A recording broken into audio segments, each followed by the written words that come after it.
connectedness, that the virtues continue.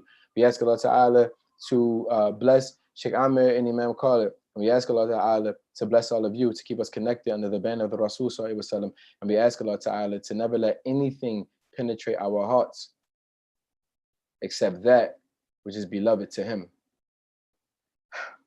اللهم لك الحمد والشكر ولك من الفضل ونستغفرك يا حي يا قيوم صلي وسلم على أمك على عبدك ورسولك وحبيبك السيد ومعصوم سيدنا محمد وآله وصحبه وآل محبته وأسل شؤون أمتي وفرج عنا الهموم وغموم يا حي يا قيوم اللهم صل وسلم وبارك عليه وعلى آله. Without further ado, the nightly Rabī reading, The Light of the Eyes, from Sheikh Ibrahim, Osi-Efa. Assalamu alaikum wa rahmatullahi ta'ala wa barakatuh.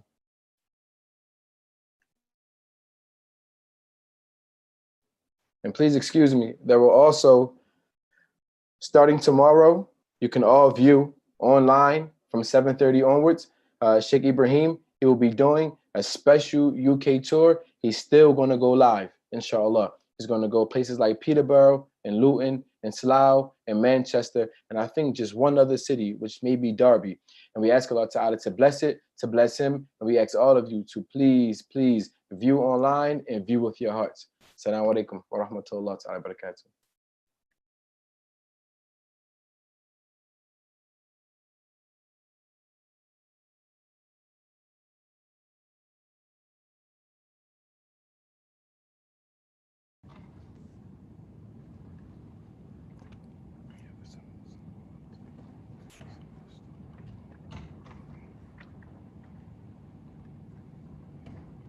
بسم الله الرحمن الرحيم الحمد لله رب العالمين حمدا يوافي نعمه يكافئ مزيدا يا ربنا لك الحمد كما ينبغي لجلال وجهك ولعظيم سلطانك سبحانك لا نحصي ثناء عليك أنت كما أثنيت على نفسك فلك الحمد حتى ترضى ولك الحمد إذا رضيت ولك الحمد بعد الرضا اللهم صل وسلم على سيدنا محمد في الأولين وصل وسلم على سيدنا محمد في الآخرين وصلي وسلم على سيدنا محمد في كل وقت وحين وصلي وسلم على سيدنا محمد في الملأ الأعلى ليوم الدين وصلي وسلم على سيدنا محمد حتى ترث الأرض ومن عليها أنت خير وارثين نويت تعلم والتعليم وتذكر والتذكير والنفع انتفاع والإفادة والاستفادة والحث على التمسك بكتاب الله وبسنة الرسول صلى الله عليه وعلى آله وصحبه وسلم ودعاء إلى الهدى والدلالة على الخير ابتغاء وجه الله ومرضاته وقربه وثوابه سبحانه وتعالى. وقال الإمام أبو الفتح محمد بن محمد بن محمد بن أحمد بن سيد الناس اليعمري الربعي رضي الله تعالى عنه ونفعنا به وبكم في الدارين آمين في كتابه نور العيون في تلخيص سيرة الأمين والمأمون في باب نشأته بعثته صلى الله عليه وعلى آله وصحبه وسلم ولما بلغ صلى الله عليه وعلى آله وصحبه وسلم 53 سنة هاجر من مكة إلى المدينة في يوم الاثنين ل8 خلون من ربيع الأول ودخل المدينة يوم الاثنين فأقام بها 10 سنين سواء وتوفي صلى الله عليه وسلم. وبعد هذه التواريخ خلاف بين أهل النقل ذكرنا منه ما حصرناه منها في كتابنا المسمى بعيون الأثر. The Imam Rahimahullah Ta'ala, he concludes from a perspective, the Meccan period of the life of the Prophet Sallallahu Alaihi Wasallam, Ibn Sayyid al-Nas, inside of his abridgment, and from a perspective he concludes, quote unquote, the timeline of Sirah.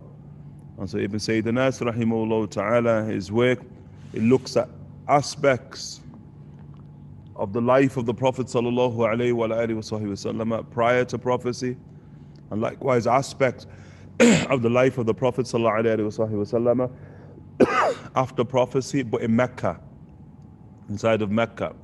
And so he deals with elements of the seerah of Medina to Munawwar in very different ways. So he's going to deal with the wars of the Prophet Sallallahu Alaihi Wasallam.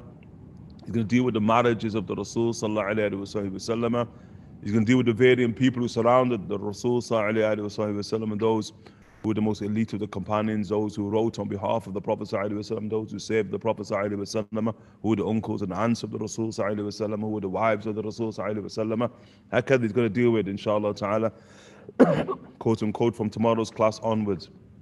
But in terms of the timeline of Sirah, it more so concludes here, inshallah ta'ala, concludes here.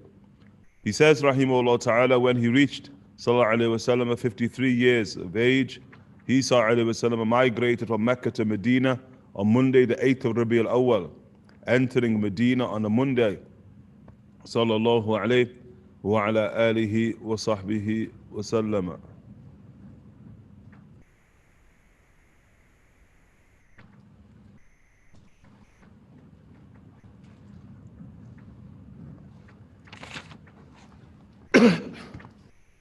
When he, sallallahu alayhi wa sallam, reached 33 years of age, he, sallallahu alayhi wa sallam, migrated from Mecca to Medina. Sallallahu alayhi wa sallam, on Monday, the 8th of Rabī al-Awwal, entering Medina on a Monday. He, sallallahu alayhi wa sallam, remained there for exactly 10 years, and then he passed away. Sallallahu alayhi wa ala alihi wa sahbihi wa sallam. This is the hijrah of the Prophet, sallallahu alayhi wa ala alihi wa sahbihi wa sallam, migrating from those acts that Allah subhanahu wa ta'ala has prohibited unto that which Allah subhanahu wa ta'ala has commanded for the sake of Allah subhanahu wa ta'ala and his proximity. The Prophet sallallahu alayhi wa sallam is going to define hijrah for us. Al-muhajir man hajar amman naha Allahu anhu. He says in Sahih Bukhari sallallahu alayhi wa sallam that the migrant is the one who hajar. Hajar means to put aside, to cast aside. He casts aside everything that Allah subhanahu wa ta'ala has prohibited. It's the nature of the muhajir.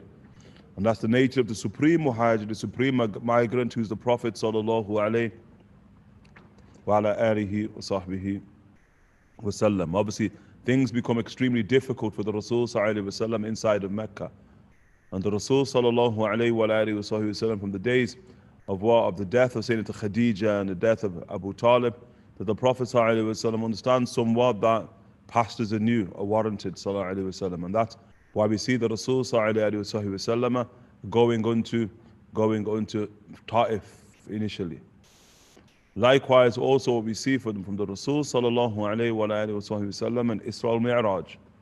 In Isra al-Mi'raj, we see that Gabriel ﷺ is going to finally show the Prophet ﷺ the land in which he's going to migrate to. That was part of our dars yesterday when the Rasul takes flight from Mecca to Mukarramah. He lands at this place, this oasis town that is full of day palm trees and wells and the like. And he's praised to Raka'at sallallahu alayhi wa sallam, and he's told by Gabriel he's in Taiba, which is Medina. Ard Mahjarak. This is the land now you're going to migrate to. So it becomes clear to the Prophet sallallahu alayhi wa sallam that it's going to be the place of his migration sallallahu alayhi wa sallam. Although the Rasul sallallahu alayhi wa sallam had seen sallallahu alayhi wa sallam in the dream state. And Allah Ta'ala always prepares the Prophet sallallahu alayhi wa sallam. He had seen his migration inside of the dream state sallallahu alayhi wa sallam. Now the Rasul sallallahu alayhi wa sallam, the dream world is a very real world for the Rasul sallallahu alayhi wa sallam. We've also learned that the dream world is also revelatory for the Rasul sallallahu alayhi wa sallam. Okay, the dreams of the prophets are revelation. And so the Rasul sallallahu alayhi wa sallam, in the dream state, he sees that he migrates to a land of day palms sallallahu alayhi wa sallam. And then when the Rasul sallallahu alayhi wa sallam awakens sallallahu alayhi wa sallam, he's asked how does he interpret the dream. Riwayat sallallahu alayhi wa sallam, what dominates is that the Prophet sallallahu alayhi wa sallam, he sees Yathrib, and he interpreted it as Yathrib, that he's going to migrate to.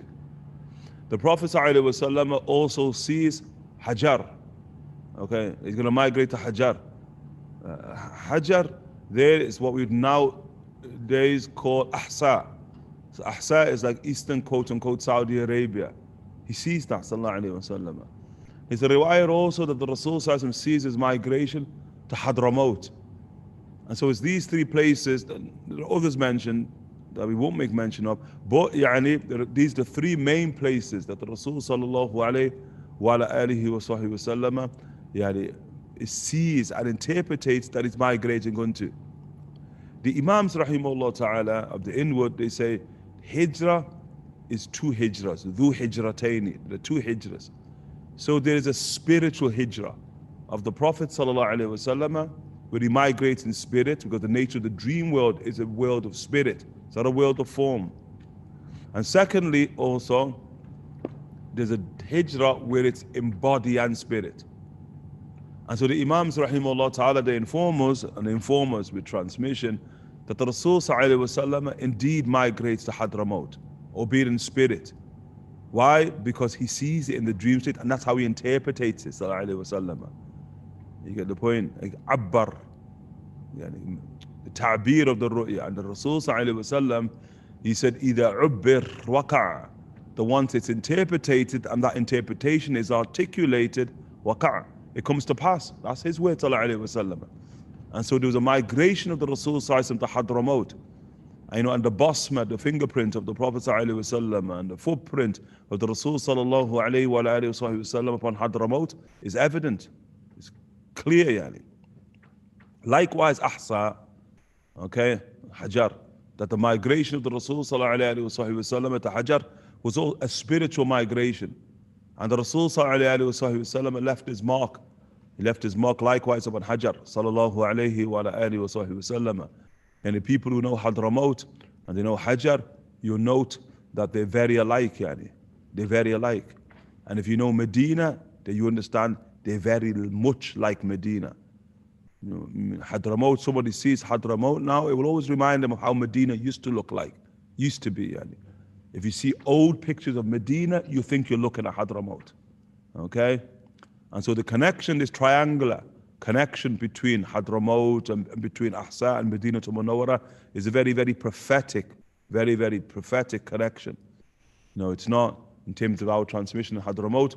It's not, quote unquote, to be ignored that the Rasul sallallahu alaihi wasallam, when he spoke about the end of time, sallallahu alaihi wasallam, he talked about the rider going from Sana'a to Hadramaut, yani, in the direction of Hadramaut. He didn't say going from Hadramaut to Sana'a, which is what you may expect in that Sana'a is the capital. But the Prophet ﷺ, until the hadith in Sahih Bukhari, that the Rasul ﷺ, until a rider can go from Sana'a to Hadramaut, the Rasul ﷺ said. We may just make mention of it because that obviously is an issue of transmission there. But now we're on the hijrah of the Rasul ﷺ, and his presence in Hadramaut is felt, and his presence likewise in Al-Ahsa is felt. But there's no place that his presence is more felt than in Medina to Munawwara, because that is the abode of the migration of the Prophet ﷺ in body and spirit, sallallahu alayhi wa alihi wa sallam. News is going to reach the Rasul ﷺ from the heavens that it's time for the Rasul ﷺ to migrate. And the Rasul sallallahu alayhi wa alihi wa sallam, literally, he's going to migrate when the assassins are at his door. I mean, sure, look how, quote unquote, on time Allah Ta'ala leaves it. Yani. Allah Ta'ala leaves the commandment for the Rasul to migrate whilst the assassins are literally upon the door.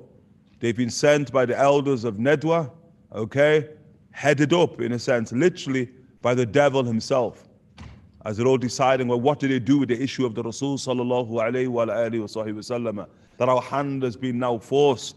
Why? Because the coming of the Ansar, the Aus and the Khazraj, okay, the Imams, and whose ancestry lies inside of the Yemen, who themselves migrated from the Yemen, from Ma'rib, from Sheba, all the way to now what is commonly known as Medina. That was in antiquity. And now we see, quote unquote, the offspring, the progeny of those Yemeni migrants, the Aus and the Khazraj now, coming onto the Rasul sallallahu alayhi wa alihi wa sallam, first and foremost, embracing the Rasul sallallahu alayhi wa sallam. Secondly, in Islam. Secondly, now taking bay'ah with the Rasul sallallahu alayhi wa sallam. This during the 12th year after Hijrah sallallahu alayhi wa alihi wa sallam. Yani only 5 months or so after the Isra al-Mi'raj. They come into the Rasul sallallahu alayhi wa sallam and they take the allegiance with the Rasul sallallahu alayhi wa sallam that is known as bay'atun nisa. It's called the allegiance of women. The basis being because the allegiance is an allegiance over akhlaqiyat, okay, over etiquettes in the law, okay, not over war. And then it's the following year that now they retain once again the 13th year, which is now roughly where we're at now. 13th year, and now they retain back once again at the Hajj, and they now take bay'ah with the Rasul sallallahu alayhi wa sallam. That now Bay'at al-Rijal, Bay'at al-Harb. I mean, that's the allegiance of war now, where they're going to go to war on behalf of the Prophet himself, sallallahu alayhi wa ala alihi wa sahbihi wa sallam. Okay? And so now that causes alarm amongst Quraysh, okay, that now, quote unquote, the Prophet has a people now who are ready to fight on his behalf, sallallahu alayhi wasallam, and these are the people who know war, okay, the Aus and the Khazraj, okay, these imams who are originally from Yemen, that they know war, yani ulu ba'sin shadid, people of quote unquote capable of violent force, and that violent force is going to be used to stand in defense of the Rasul himself, sallallahu alayhi wa ala alihi wa sahbihi wasallam. So here the Prophet sallallahu alayhi wa ala alihi wa sahbihi wasallam is now revealed to by Allah subhanahu wa ta'ala to prepare to make flight. Sallallahu alayhi wa sallam. And Quraysh now dispatched leaders, quote unquote, amongst the youth of Quraysh, the fityan of Quraysh, from each and every single button, from each and every single clan now, to assassinate the Prophet sallallahu alayhi wa sallam simultaneously, such that the blood is not upon any singular, quote unquote, tribe from amongst, quote unquote, the tribes of Quraysh. No, all of them now. The tribes are headed up by enemies of the Prophet ﷺ, even Banu Hashim. Because after the death of Abu Talib, it's Abu Lahab. It's Abu Lahab now who assumes power amongst what? Amongst Banu Hashim. He becomes, quote, the leader in chief. And he's certainly not a supporter of the Rasul himself, sallallahu alayhi wa ala alihi wa sahbihi wa sallam. And as they're deciding, what should we do? Should we just put an embargo upon him? حتى يموت جوعا, until he dies out of hunger in the midst of his house? Option. Okay? As they decided, a Najdi sheikh, okay, in the tradition, a sheikh from Najd, who you're going to recognize from our previous discussions in Sirah, who's the devil himself, incarnate, yani. The devil now dressed as a sheikh from the Najd, the high plateaus of Arabia, that he now enters into Nadwa, and he begins to influence the proceedings. So what about imprison him inside of his house? حتى يموت جوعا.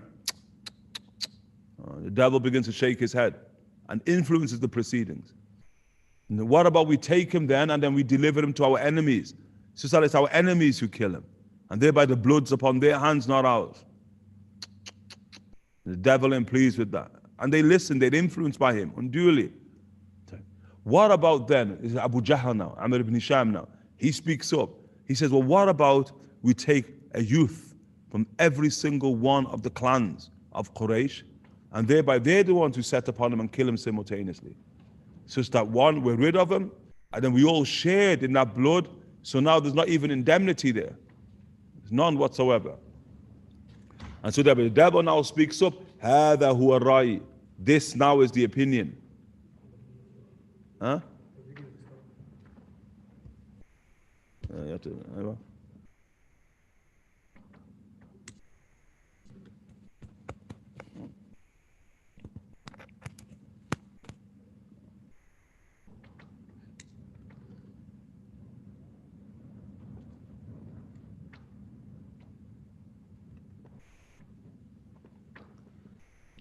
and so that's what he says now. هذا هو الرأي. When Amr ibn Hisham now suggests that it's the youth of Quraysh who should all set upon the Prophet simultaneously and kill him, then the devil now says this is the opinion. And so that's what they do. The Prophet ﷺ is revealed unto now to leave, sallallahu alayhi wa alayhi wa sallam, instructs Sayyidina Ali bin Abi Talib, Sayyidina Ali, radiallahu anhu warda. He leaves all of the amanat, all of the trusts that Mecca in its kufr, look, shuf, the irony, Mecca in its kufr now have left their possessions in the safekeeping hands of the Rasul sallallahu alaihi wasallam. You see, they trust him. He's the Amin. He's the trustworthy. He's the Ma'mun sallallahu alaihi wasallam. So they put their possessions in his hands. And look at the Rasul sallallahu alaihi wasallam. Of the last things he does before leaving Mecca is he gives all those possessions to Ali bin Abi Talib, and he says, return the possessions back to their rightful owners. Deliver the trust back to them. Sallallahu alaihi wasallam. Then he instructs Sayyidina Ali bin Abi Talib, not strange to Sayyidina Ali bin Abi Talib, to take to his bed, to sleep in the bed of the Rasul sallallahu alaihi wasallam. And the Rasul gives very specific instructions. Take my green Hadrami cloak, my green cloak from Hadramaut, and cover yourself in it. The Prophet sallallahu alaihi wasallam says, no harm will come unto you. No harm will come unto you. And so thereby the Rasul ﷺ does this, and the assassins are literally upon the door. Literally upon the door. And so the Prophet ﷺ, after saying Ali, now takes to the bed of the Rasul ﷺ, opens the door, and there they are. And the Rasul, after taking dust from the blessed earth upon which he stood, ﷺ, shahatul wujuh. The Rasul ﷺ now casts it upon their faces, may their faces be disfigured. Okay? And he recites elements of Surah Al-Yasin, the beginning of Surah Al-Yasin, that Allah subhanahu wa ta'ala has placed a sad, or as in one qira'ah, a sud. Allah has placed his barrier in front of them and a barrier behind them. Nah, they don't see not. And they especially don't see the Rasul sallallahu alayhi wa sallam, and the Rasul sallallahu alayhi wa sallam walks past them. It says when a sprinkle of dust touches them, they go into a deep, deep, deep slumber. You know, the irony, it's like the devil speaking to them, isn't it? Nam, layla, tawila.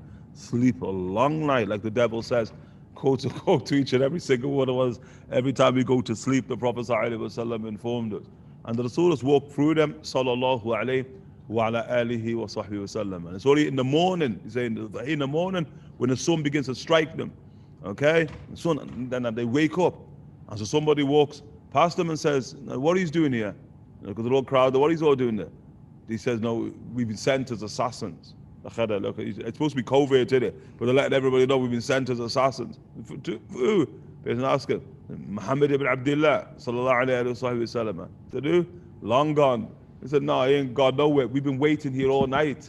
You sure? It's like Allah subhanahu wa ta'ala sends them into the dream state and they perceive it to be the wake state, isn't it? Huh? That they're still awake there. Oh, sure. Yeah, long gone. And so thereby they burst into the house of the Prophet ﷺ, and now they see the green Hadrami cloak, and when they strip it off, it's saying Ali ibn Abi Talib. And so now that now an issue for Quraysh. Tayyib. And he continues, yani radiallahu ta'ala anhu wa ardahu. Okay, Abu Bakr used to continually ask the Messenger of God ﷺ for permission to migrate.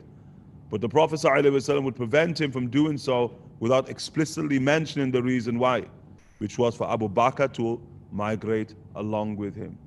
Abu Bakr, in the literal meaning of the term, is going to be a Sahaba, Sahib Rasulullah sallallahu alayhi wa sallam. And that's why Abu Bakr as-Siddiq rahimahullah ta'ala, he's the only of the Sahaba who Allah subhanahu wa ta'ala calls a Sahaba in the Quran. And that's it, calls him a Sahaba. In this incident here, in the migration of the Prophet sallallahu alayhi wa sallam, the one who kept the side of the Rasul sallallahu alayhi wa sallam, Siddiq al-Akbar, radiyallahu ta'ala anhu wa ardahu. And so the Rasul sallallahu alayhi wa sallam, that the desire of the Rasul. You know, as we mentioned, لو تخذت خليلا لاتخذت لو تخذت خليلا لاتخذت أبا بكر خليلا. Were I to take an intimate friend, I would have took Abu Bakr as an intimate friend. That's Abu Bakr. But then the Rasul sallallahu alayhi wa sallam says, both suhbah. But it's going to be companionship. He's not going to have khaliliyah, he's going to have suhbah. And he has suhbah of the Messenger of God, sallallahu alayhi wa ala alihi wa sahbihi wa sallam. And so in the authority to Aisha radiallahu anha wa ardaha, Abu Bakr asked permission to leave Mecca when the harm he suffered became too severe. It becomes too difficult for him to remain in Mecca. And the Messenger of God sallallahu alayhi wa sallam then said to him, remain here and remain in Mecca. So Abu Bakr radiallahu anhu wa ardaha said, O Messenger of God, do you desire for permission to be granted for you? And do you think Allah is going to grant you the permission to migrate? And the Prophet ﷺ said, I certainly hope so. And so Abu Bakr radiallahu anhu decided to wait for him. Like other ways, Ibn Sayyid al-Nas in Uyun al-Athar, in his eyes of tradition. Abu Bakr decided to wait for him. Abu Bakr knew best to wait for the Rasul sallallahu alayhi wa sallam, because that's what his desire was, that he could be the companion of the Rasul sallallahu alayhi wa sallam in quote unquote in this historic and landmark journey. Thereafter, one day the Messenger of God ﷺ visited him at midday and called out to him saying, tell those who are with you to leave. Saying Aisha, when she explains that the Rasul ﷺ, he now sort of arrives muqanni'a sallallahu alayhi wa sallam wa mulathima. The Rasul obviously is turban sallallahu alayhi wa alayhi wa sallam, and the Rasul hakadha. That's how he arrives at the house of Abu Bakr. And in tradition, saying Aisha radiallahu anha wardaha said he arrives at a time when people don't normally visit. Okay? Although Aisha also says that for as long as she can remember, Aisha, For as long as she can remember, there was not a single day, say, that the Prophet visited the house of Abu Bakr. Imagine that. Sure. Like, not a single day, yani. Say that he visited Sallallahu Alaihi Wasallam. How blessed is that house? And the Rasul Sallallahu Alaihi Wasallam once is in Medina, the Rasul Sallallahu Alaihi Wasallam is heading, so walking through the streets of Medina. And he meets a young slave girl, and she's crying. And so the Prophet ﷺ inquires as to what makes it cry. And she said that she was given by, quote unquote, her masters two coins to go and buy something from the souk. And one of them she'd lost. And so she feared what would happen to him, and she returned back. So the Prophet ﷺ, he takes her ﷺ, and he sorts her out ﷺ. Thereby the Rasul ﷺ, now let's go back, because we want to explain what has occurred. So now the Prophet ﷺ now goes to the height, the neighborhood in which she lived, from amongst the Ansar. When the Rasul now walks through the height of the Ansar are all out. Rasulullah. I mean, look, this is just a special day for them. It's a celebratory day that the Rasul now is visiting their neighborhood. Sallallahu alayhi wa alihi wa sallam. Until shuf, when the Rasul now goes to the house of, quote unquote, of that slave girl, how happy they are to receive the Prophet sallallahu alaihi wasallam. Now you have riwayas of the Rasul visiting Ansar, and the Rasul when he knocks on the door sallallahu alaihi wasallam and gives salams, assalamu alaikum wa rahmatullahi wa barakatuh, from outside the Prophet sallallahu alaihi wasallam. And they're inside and they see the Rasul sallallahu alaihi wasallam, nobody say anything. And they said, don't respond out loud. Beneath their breath, wa alaikum assalam wa rahmatullahi wa barakatuh. They're saying. And so the Rasul waits, sallallahu alaihi wasallam. The second knock, voice, assalamu alaikum wa rahmatullahi wa barakatuh. He says it a second time. Nobody responds. Sure. Shaykh Abdul Fattah Abu Ghudda radiallahu ta'ala anhu wardahu, he says between the two salams there should be rak'atayn. So if you go and knock on somebody's door, you after your first knock and no one answers, you wait the duration of rak'atayn. Then your second knock.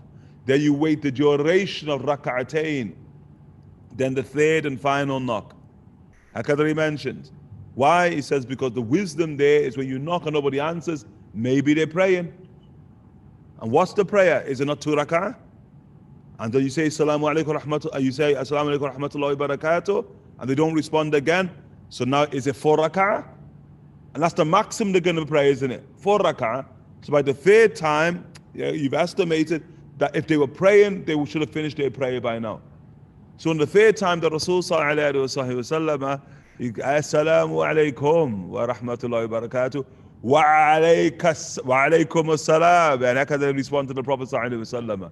And so now they're filled with joy.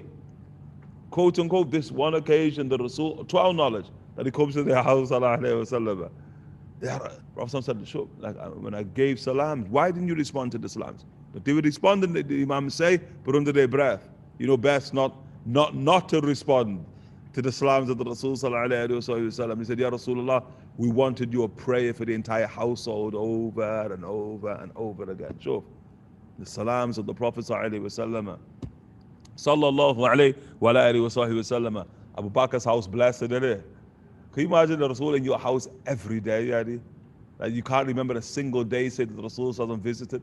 But this time he comes at a time that he doesn't normally come, sallallahu alaihi wasallam, and the Rasul sallallahu the Prophet sallallahu alaihi wasallam, and then he enters in, and as you see here, the Rasul sallallahu alaihi wasallam tell those who are with you to leave.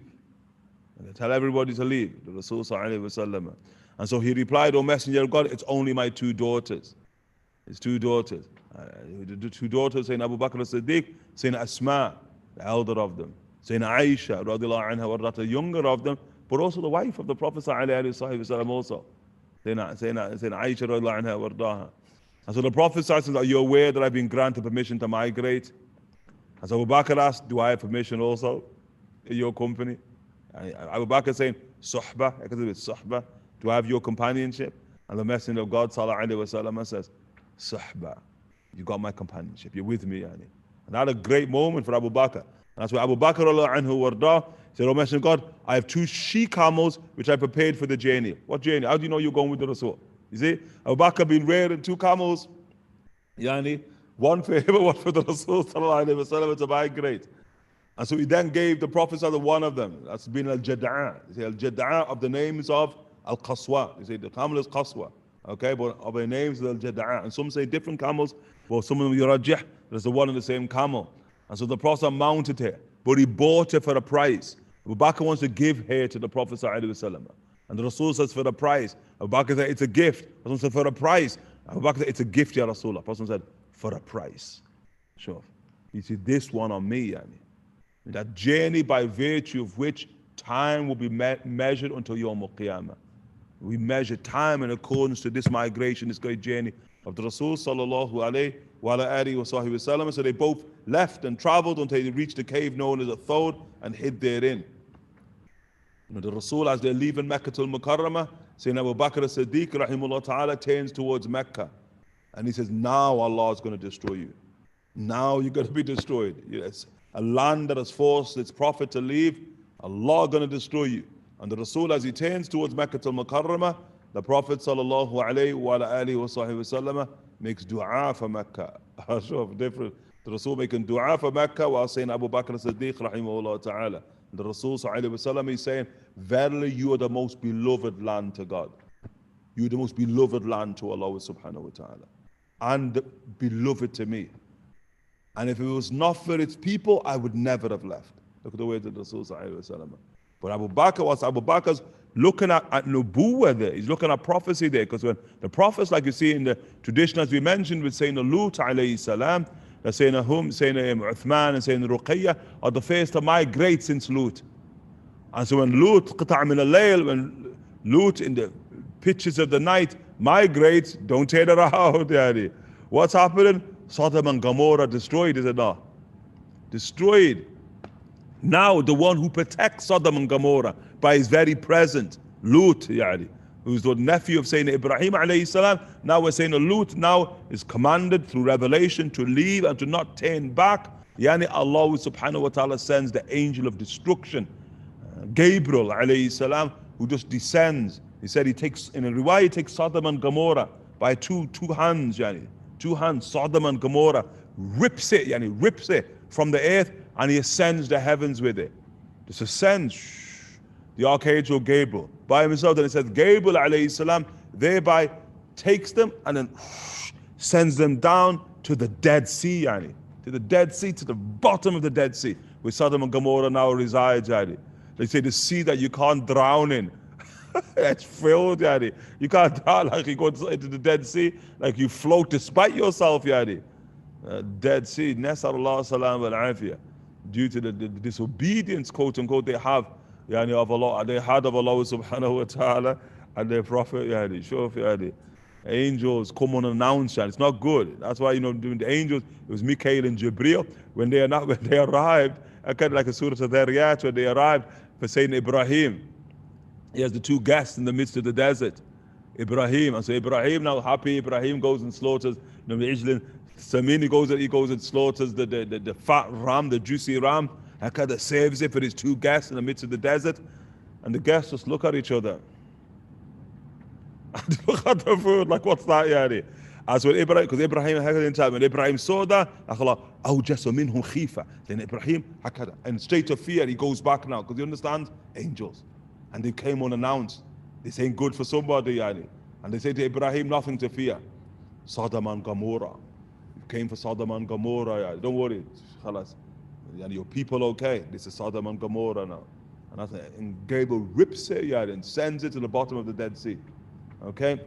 Nobody migrated from that day until Sayyidina Uthman ibn Affan and Ruqayya, the daughter of the Rasul sallallahu alayhi wa sallam. You with there?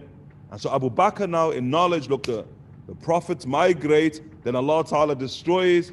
Now Allah Ta'ala is going to destroy you.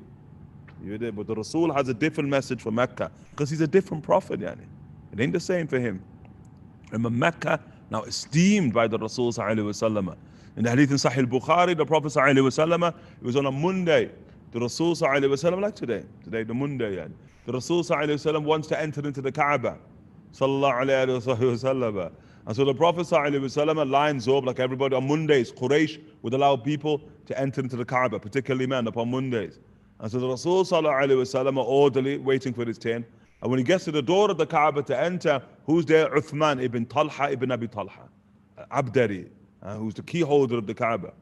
He's related to Hadith in Bukhari. He said, well, so when I see the Prophet ﷺ, Yawma Idhi, on that day he was a disbeliever. He said, I was rough with the Rasul, rough with the Prophet ﷺ. No, he doesn't want the Rasul to enter into the Kaaba. And so the Prophet ﷺ looks at him and smiles at him. He's trying to mishandle the Rasul ﷺ, and the Rasul smiles at him. And the Prophet ﷺ says to him, how will it be when those keys are in my hands, Ya Uthman? How will it be?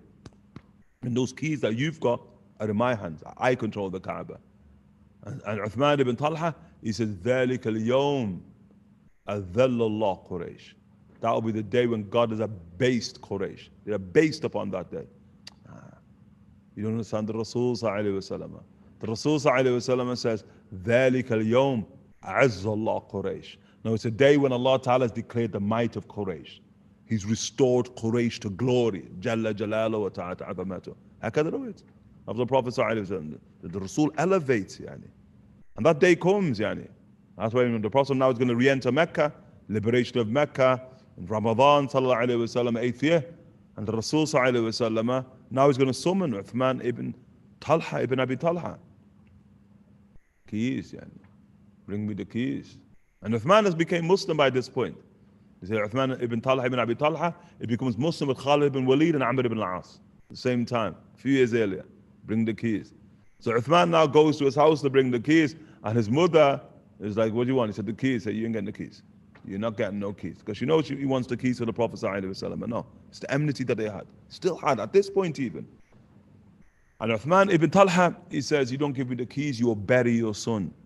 I mean, you're going to bury me if you don't give me those keys. And so his mother now gives the keys to Uthman. And so Uthman, now he's raised the hadith. Uthman takes the keys to the Prophet ﷺ. Person takes hold of the keys and smiles at it. And Uthman ibn Talha ibn Abi Talha now, he remembers the day there. That day when he stood at Mecca upon that Monday, tried to mishandle the Rasul sallallahu alaihi wasallam, not allow him in the Kaaba. How will it be when those keys are in my hands, Ya Uthman? See the flashback there? That's sidq, that's the tongue of truth. If he says it, فَقَدَ صَدَقْ. If he said that it's truthful, Uthman remembers. And then the Rasul sallallahu alaihi wasallam, who does he have flanking him? Yeah, Sayyidina Abbas, his uncle, and Sayyidina Ali. Sayyidina Abbas and Sayyidina Ali, radiallahu ta'ala anhuma. And Sayyidina Abbas and Ali are in the ear of the Rasul sallallahu alaihi wasallam saying, Lana, Ya Rasulullah. Lana, us. You get the point? Because right now, we can settle, quote unquote, the war since time immemorial between Banu Abd Manaf and Banu Abd Dar. We've got the two sons of whom? Of Qusay. Who has the keys to the Kaaba? You see, they got it then, we got it now. Lana, keep it in the family of Abd Manaf, inside the Kaaba of Abd Manaf. Hakadha for the Rasul. And the Rasul's got the key, and the Rasul's silent. You got it? It's a historic moment, and the Rasul takes the keys, sallallahu alayhi wasallam, and he puts it back in the hands of what? Of Al-Abdari, of Uthman ibn Talha. Khudhu, take it. Khalidan talidan. Eternally and forever. Take the keys. Nobody will take it from your hand illa zalim, except somebody who's a transgressor and an oppressor and a wrongdoer. Nobody will take it from your hand. Sure. And that's why it's one of those powerful traditions that the Ummah has observed to this day, and they haven't touched the keys. Still in the hands of his family, of his offspring, of his progeny. Uthman ibn Talha. كيف يعني هكذا رسول الله صلى الله عليه وسلم. That's رحمة العالمين. Rahmah. Because Mecca has forced him to leave. Mecca, and the sons, daughters of Mecca, they attempt to assassinate the Rasul sallallahu alaihi wasallam. Mecca, the sons and daughters of Mecca, they insulted and they reviled and harmed and abused and sure. But look at the Rasul sallallahu alaihi wasallam. You're the most beloved land to Mecca, to Allah Ta'ala, and to me. If it was not for your people, I would never have left you. He said, sallallahu alayhi wa sallam. And thereby the Rasul sallallahu alayhi wa sallam now heads towards the cave of Thawr, sallallahu alayhi wa sallam. The Rasul going south, from Medina north, but the Rasul sallallahu alayhi wa sallam going south. Khida', yani stratagem. And the Rasul said, al-harbu, khida', and he wore a strategy. He says, sallallahu alayhi wa sallam, so stratagem. He wants to throw them off their tracks, sallallahu alayhi wa sallam. Abu Bakr, don't worry. Abu Bakr besides the Rasul sallallahu alaihi wasallam, and as they head towards forward, Abu Bakr's running from the side, right side, to the left side, to in front, to behind the Rasul. He's the only one with the Rasul sallallahu alaihi wasallam. Remember, they're not going on camels. The camels there, the Prophet sallallahu alaihi wasallam placed them in the hands of whom? Of a man called Abdullah ibn Urayqit. Abdullah ibn Urayqit. Well, Abdullah ibn Urayqit, and they mentioned, Anadhak was a disbeliever. He was a disbeliever. But he was somebody that Rasul sallallahu alaihi wasallam trusted.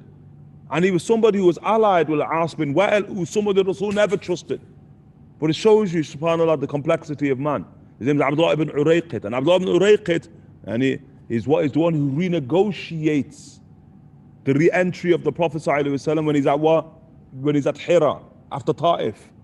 After the death of Abu Talib. Zayd bin Haritha goes to Abdullah ibn Urayqit. Abdullah ibn Urayqit goes to Akhnas ibn Sharik, goes to Sahil bin Amr, and ends up at Mutim ibn Adi. That's Abdullah ibn Urayqit. Negotiates safe passage for the Rasul sallallahu alaihi wasallam. Now the Rasul sallallahu alaihi wasallam has deposited the beasts, the camels, with Abdullah ibn Urayqit. Maw'iduna Thawr. Thawr. We're going to meet you at Thawr. 3 days. 3 days time. He's going to guide the Rasul sallallahu alaihi wasallam on the non-trodden path all the way to Medina to Munawwara. Trustworthy, but he's not a believer. Others can mention him becoming a believer, but at this point he's not a believer. Abdullah ibn Urayqit. And so Abu Bakr had side to side, and Rasul says, "Ya Abu Bakr, what are you doing?" Abu Bakr says, "Ya Rasulullah, I'm your bodyguard. I'm protecting you from all sides." You know, Abu Bakr radiallahu anhu warda. Abu Bakr fierce, yani. Often subhanAllah, we have this image of Abu Bakr being soft and gentle, and he is soft and gentle. But look how Allah Ta'ala, great people, they have their fair portion of beauty and their fair portion of majesty. Greatness. You get the point? I mean, like the true greatness and perfection. Like how did he say, with Allah subhanahu wa ta'ala, the attributes of Allah Ta'ala, the sifat al-jamal, sifat al-jalal, wa sifat al-kamal.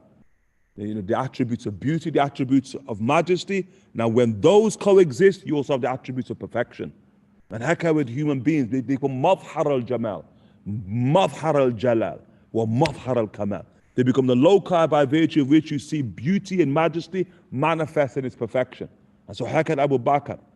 You get the way they say, Umar ibn Khattab kadhalika. Umar ibn Khattab radiallahu anhu, he used to say, if Allah Ta'ala was going to give anybody the dunya and the akhirah, like some people think, like some of us, we believe we're going to get both in it. Get off with the darain. No, you got to choose. You got to choose one or the other. Yadi. One or the other. How can they say? It's like marrying two sisters. Yadi. You got to choose one or the other. Yadi. The Sharia, you can't marry both. How can the Imams of spirituality say? He said it's like the East and the West. The closer you get to one, the further you get away from the other. How can they say? Can't join. And Sayyidina Umar ibn Khattab rahimahullah ta'ala said, but if Allah was to give the darain, the dunya and the akhirah, to anybody, he would have given it to me. How could Umar's way? He said, why? Because what I've gathered from Quwwa Walin.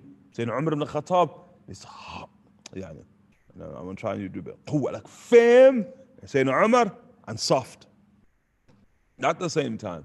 And so likewise Abu Bakr, although we associate Umar more with firmness, isn't it? But Sayyidina Umar soft. Although we associate Abu Bakr with softness, but Abu Bakr firm. Sure, firm. Like Abu Bakr's khilafat, Umar ibn Khattab, look, Umar's like, let it go. No one wants to pay zakat, no one wants to pay zakat. Umar's like, let it go. These people say, Ashhadu an la ilaha illallah, Ashhadu anna Muhammadan Rasulullah. Abu Bakr like, sure, if I declare war on them by myself, I'll go to war by myself. Like if no one's with me, I'm going to war by myself. And Abu Bakr saying, fierce. When Umar's moving soft, Abu Bakr becomes firm. How can you see the opposite? When Umar's firm, you see, shuf. Abu Bakr now moved the opposite direction soft. That's why it's a shaykhan.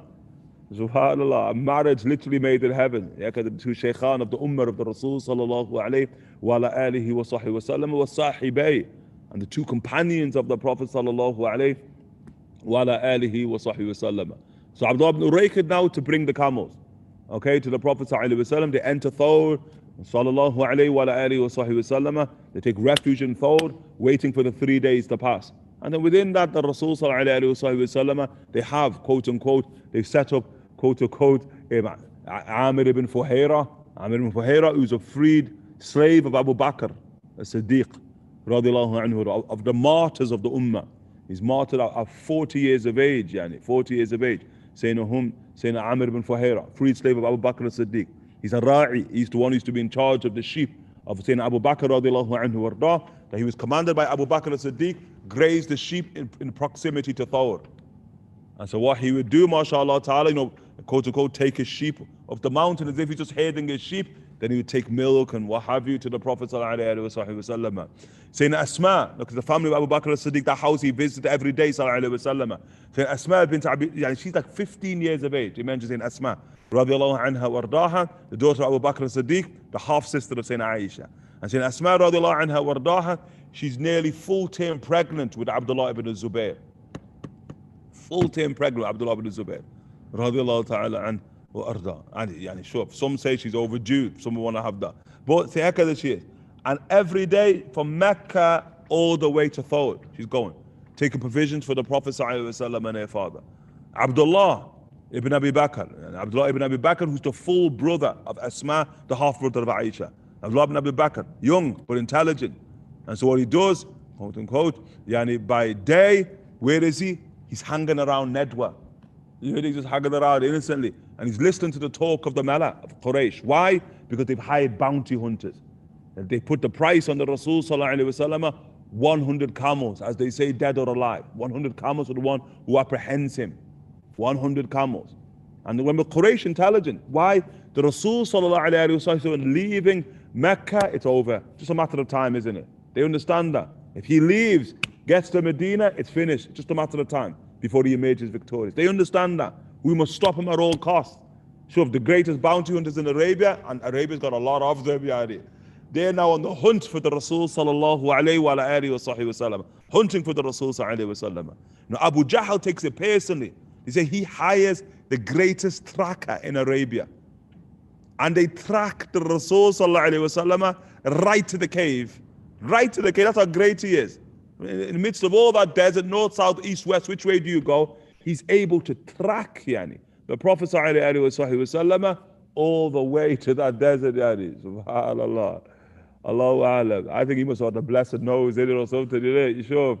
That there's something of the worldly. How can he tell us in Medina to Munawwar that you knew where the Rasul was, which street he'd gone? In Medina, by virtue of his smell. So his smell. Rasul in this direction. The Sahaba could find the Rasul based upon his smell. Sallallahu alayhi wa alihi wa sallam. And the hadith don't tell you since when he's been there. There's a permanence. The Prophet sallallahu alayhi wa alihi wa sallam, Abdul Baqi. There's a permanence to him. Sallallahu alayhi wa alihi wa sahbihi wa sallam. Aywa. I think this thing playing with us today, innit?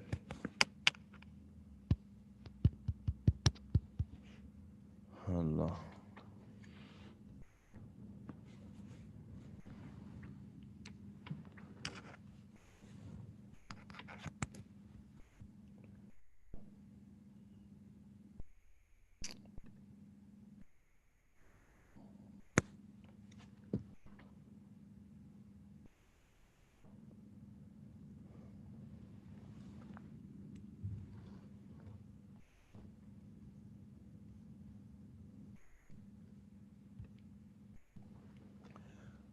And so thereby they tracked the Rasul sallallahu alaihi wasallam. But Abdullah ibn Abi Bakr radiallahu anhu, he used to bring, quote unquote, the Rasul sallallahu alaihi wasallam reconnaissance as to what was the plots and the plans and the machinations of Quraysh.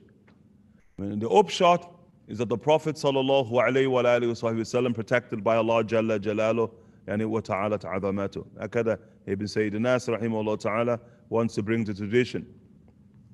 Okay, they both left. And traveled until they reached the cave known as a Thawr. Sallallahu alayhi wa ala alihi wa sahbihi wa sallam.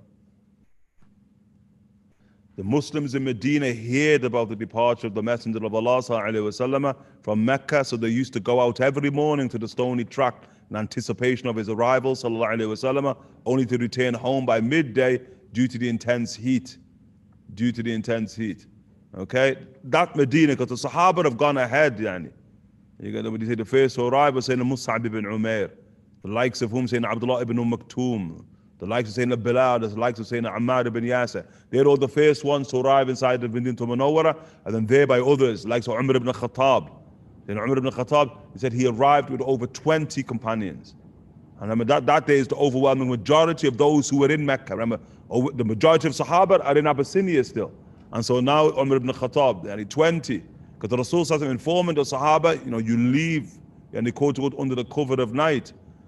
And Umar ibn Khattab don't know under the cover of night. Umar ibn Khattab vihar. Umar ibn Khattab, he goes to the Kaaba, broad daylight. Umar ibn Khattab says, whoever wants to make their wives widows, you want to make your children orphans, then you better come behind the mountain there into the valley. Where men do their stuff in the valley. He says, sure, Umar ibn Khattab going to Yathrib, migrating to Yathrib there. And if you got a problem, you meet me in the valley there. Umar ibn Khattab goes in the valley, nobody comes. Except the weak folks of Sahaba, they're like, we going with Umar, man. We migrate with Umar. Umar protects, and so them Sahaba from Mecca are awaiting the Rasul sallallahu alaihi wasallam. And likewise, quote unquote, also the Sahaba of Medina. Remember, many of them have not seen the Prophet sallallahu alaihi wasallam ever seen the Rasul sallallahu alaihi wasallam, and they expect the Rasul sallallahu alaihi wasallam, like knowledge that he's left. Well, the journey 2 weeks. You're going to be here in 2 weeks. There's 2 week journey between Mecca and Medina. 2 week come and go, and the Rasul hasn't arrived sallallahu alaihi wasallam. It's going to take the Rasul 1 month, a month. Right, because of the movements of the Prophet ﷺ, quote unquote, to show us stratagem when, quote unquote, under threat of life, sallallahu alayhi wa alihi wa sahbihi wasallam. Now Abu Jahl reaches the cave, and with his tracker, he's in there. Pay up, he's in there. Abu Jahl says he's where? He says inside of the cave there. He says in there. He says if it's in there, why is it a spider spun its web upon the mouth of the cave? Like it's in there. Like, why do you have like birds that have laid nests and got the young ones there? If he's in there, he's not in there. We continue look. Tracker saying, I don't make a mistake. He's in there. Abu Bakr's inside of the cave. Abu Bakr with the Rasul sallallahu alaihi wasallam. He's saying to the Rasul sallallahu alaihi wasallam, if they look at their feet, they will see us. That's why the Imams say this, the cave subterranean. You read it? Like subterranean. Because Abu Bakr, if they look at their feet, they will see us. Like small cave, they're right there at the mouth. They can't even see. It's not even just the spider's web. It's not even quote unquote just the birds. They were blinded. The sun, now the barrier appears in front of them. Abu Jahl says, no, we moved. They're not inside of the cave. Yeah, you get the point. So now the tracker goes, look, I'll show you they're in the cave. So he goes to the cave. Abu Jahl jumps in front of him. I said, you ain't going nowhere. It's going to be said that Amr, he used to call him Abu Hakam, the father of decisive wisdom. Abu Hakam. You want it to be said inside of Mecca that Abu Hakam went inside of a cave looking for Muhammad, upon which there's a spider's web and young one. You want it to be said like that in Mecca? What are people going to say about Abu Hakam? There. What are they going to say about him? No, mashallah ta'ala. Like what about our shuyukh? I remember when the Rus, we have the Sheikh Hassan al-Hindi. Sheikh Hassan al-Hindi was saying, shuf, it was in theology, it was a class. But he says, shuf al-Bari subhanahu wa ta'ala. Look at Allah subhanahu wa ta'ala. How Allah subhanahu wa ta'ala, in a moment of enmity, takes the enemy and makes him the protector. I mean, look at it. Look at the hand of Allah Ta'ala. Abu Jahl, the enemy, that's Fir'aun of the Ummah, as the Rasul will later say. And Allah Ta'ala took the Fir'aun and made him the Musa. Just for that moment alone, Daddy. And you're standing at the cave protecting the Rasul sallallahu alayhi wa sallam. Yeah, what do you think about two? والله ثالثهما لا تخف إن الله معنا. الرسول صلى الله عليه وسلم. What do you think about two when Allah is the third? Don't fear, Allah is with us. The Prophet telling Abu Bakr as-Siddiq radiyallahu anhu warda. One of the things you get from that, it's a mawqif of ru'ab, of khawf. It's a situation where fear is proper in that moment. But look at the Rasul sallallahu alaihi wasallam. It's calm in Abu Bakr. No, calm, steady. Nothing to fear here. Nothing to fear whatsoever. Sallallahu alayhi wa sallam. Obviously, eventually, Abdullah ibn Urayqid now is going to arrive, okay, and he arrives obviously with Amir ibn Fuhaira. Although it's the shepherd, now he's going to migrate in alongside. Some of them also say he had a brother called Abdullah ibn Fuhaira. Shuf. And now they're all going to sort of migrate with the Rasul sallallahu alayhi wa sallam all the way to Medina. And the trackers are after him. The most famous tracker was whom? Bound to enter was Suraqa ibn Malik. Suraka Rabalik. Shuf, Suraka Rabalik. Because the Rasul from Thawr, which is south in direction of the Yemen, so it descends to the Sawahil. It descends to the coast. And the Rasul now, from the coast, he's going to weave through the road. Through the road that you take to Medina, he keeps weaving through it. Sallallahu alayhi wa alihi wa sahbihi wa sallam. Araftum akadar Prophet sallallahu alayhi wa sallam. And so Suraka ibn Malik there, news reaches him. People come. He knows he's a bounty hunter. He knows that there's 100 camels upon the Prophet sallallahu alayhi wa sallam.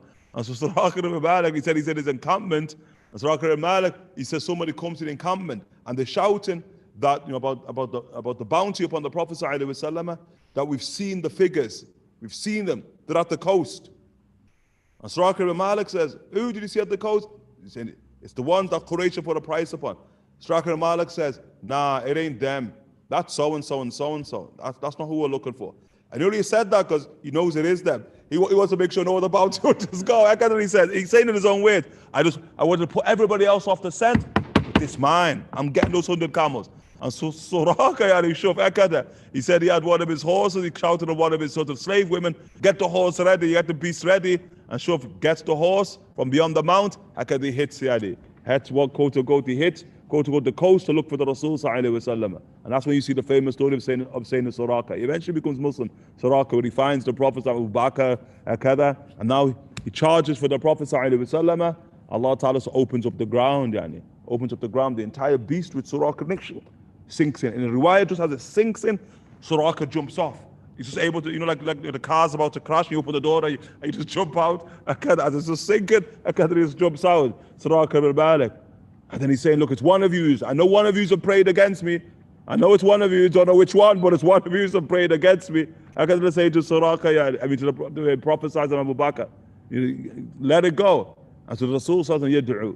Prophet makes dua, and then the horse, which is sunk now into the earth, hard earth. He tells you it's hard earth, Suraka. The earth throws out what the horse. Look at him. Suraka don't know any better. He mounts the horse again, goes to the Rasul sallallahu alaihi wasallam. Rasul makes dua again. Shuf, opens up, horse sinks. Shuf, Suraka escapes. No, let it go. Make dua. Shuf, let the horse out. The Rasul sallallahu alaihi wasallam makes dua. The horse comes out, jumps on the horse, he goes again. This time the earth opens, the horse and Suraka sink to the earth. And then he begins to scream to the Prophet sallallahu alaihi wasallam, Aman, just grant me security. You can imagine that? You haven't got the point. You came to harm him. Now the one you want to harm, you want him to protect. Look how you see it. It's like, now the Rasul protected what? Protected Suraka. And so the Rasul says, Aman, and you've got safe passage. You're secure, don't worry. And so Suraka, he says to the Prophet ﷺ, I want that in writing. I want it in writing. He wants it from the Rasul ﷺ. So the Rasul said to Amir ibn Fuhaira, write it for him. Yes, safe passage. And so Amir ibn Fuhaira, look at that, look at Abu Bakr, look how his, mashallah ta'ala, even slaves and former slaves, all of them, quote unquote, could write.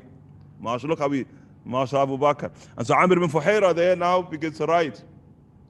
And then the Prophet says to what's the Suraka? He says, yeah, Suraka, how will you be, like 100 camels, what? How you like after 100 camels? And the Rasul says, how will you be when you are wearing Siwa Kisra? When you're wearing the crown jewels, the bracelets of Kisra? How are you going to be upon that day? And Suraka says, Ayakuna kadhalik? You mean Kisra? The emperor of Persia? I'm going to wear the crown jewels of Persia?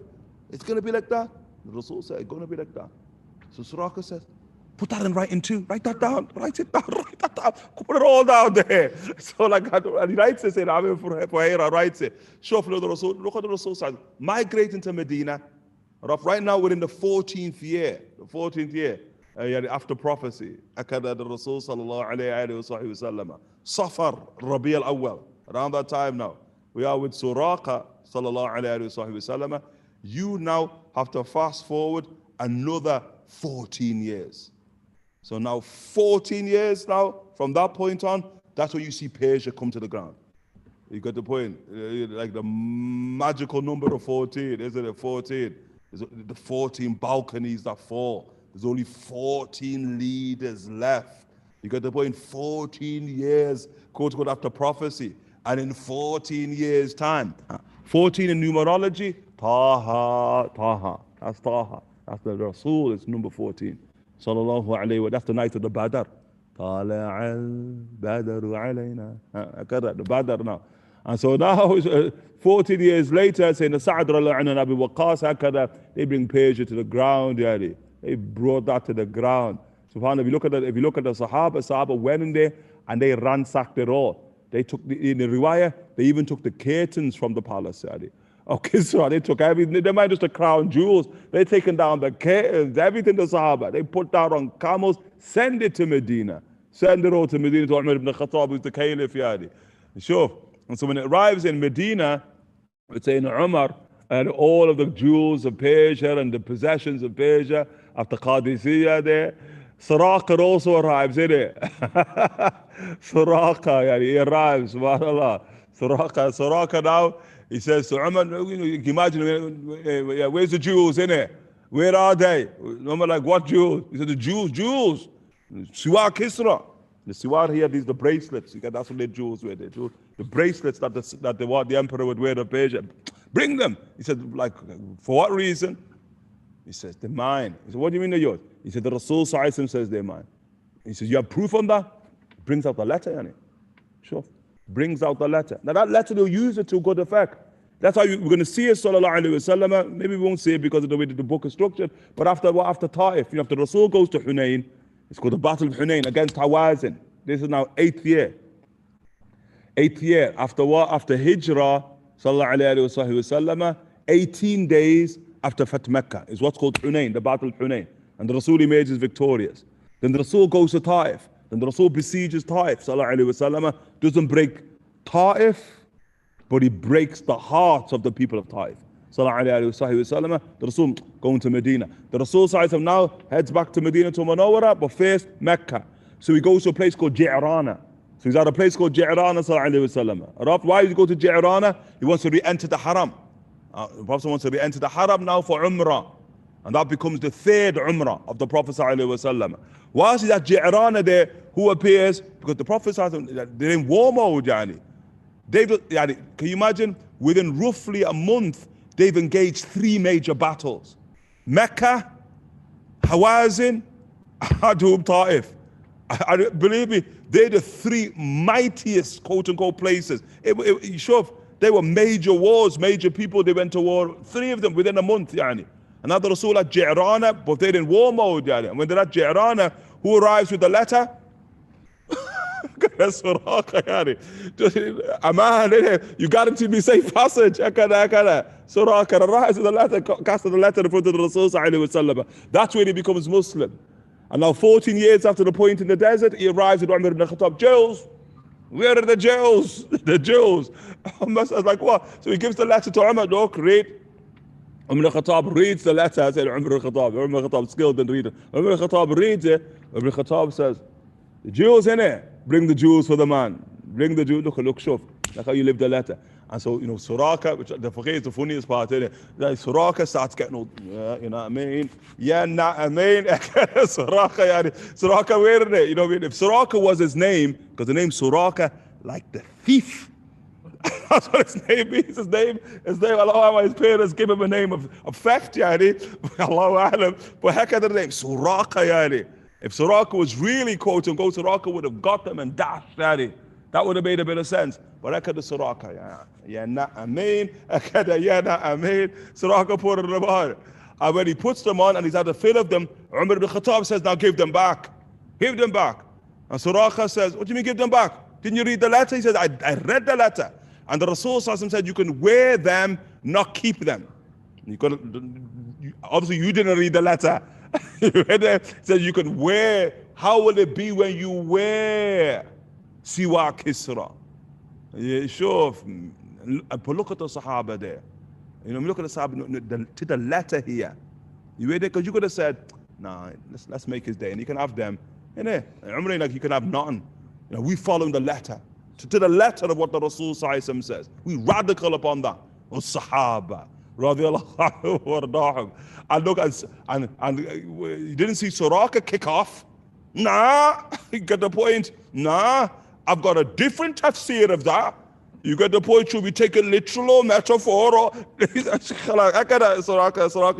got that one. Saraka radiallahu ta'ala anhu wardahu. But look at the jewels and the hijrah of the Rasul sallallahu alayhi wa sallam.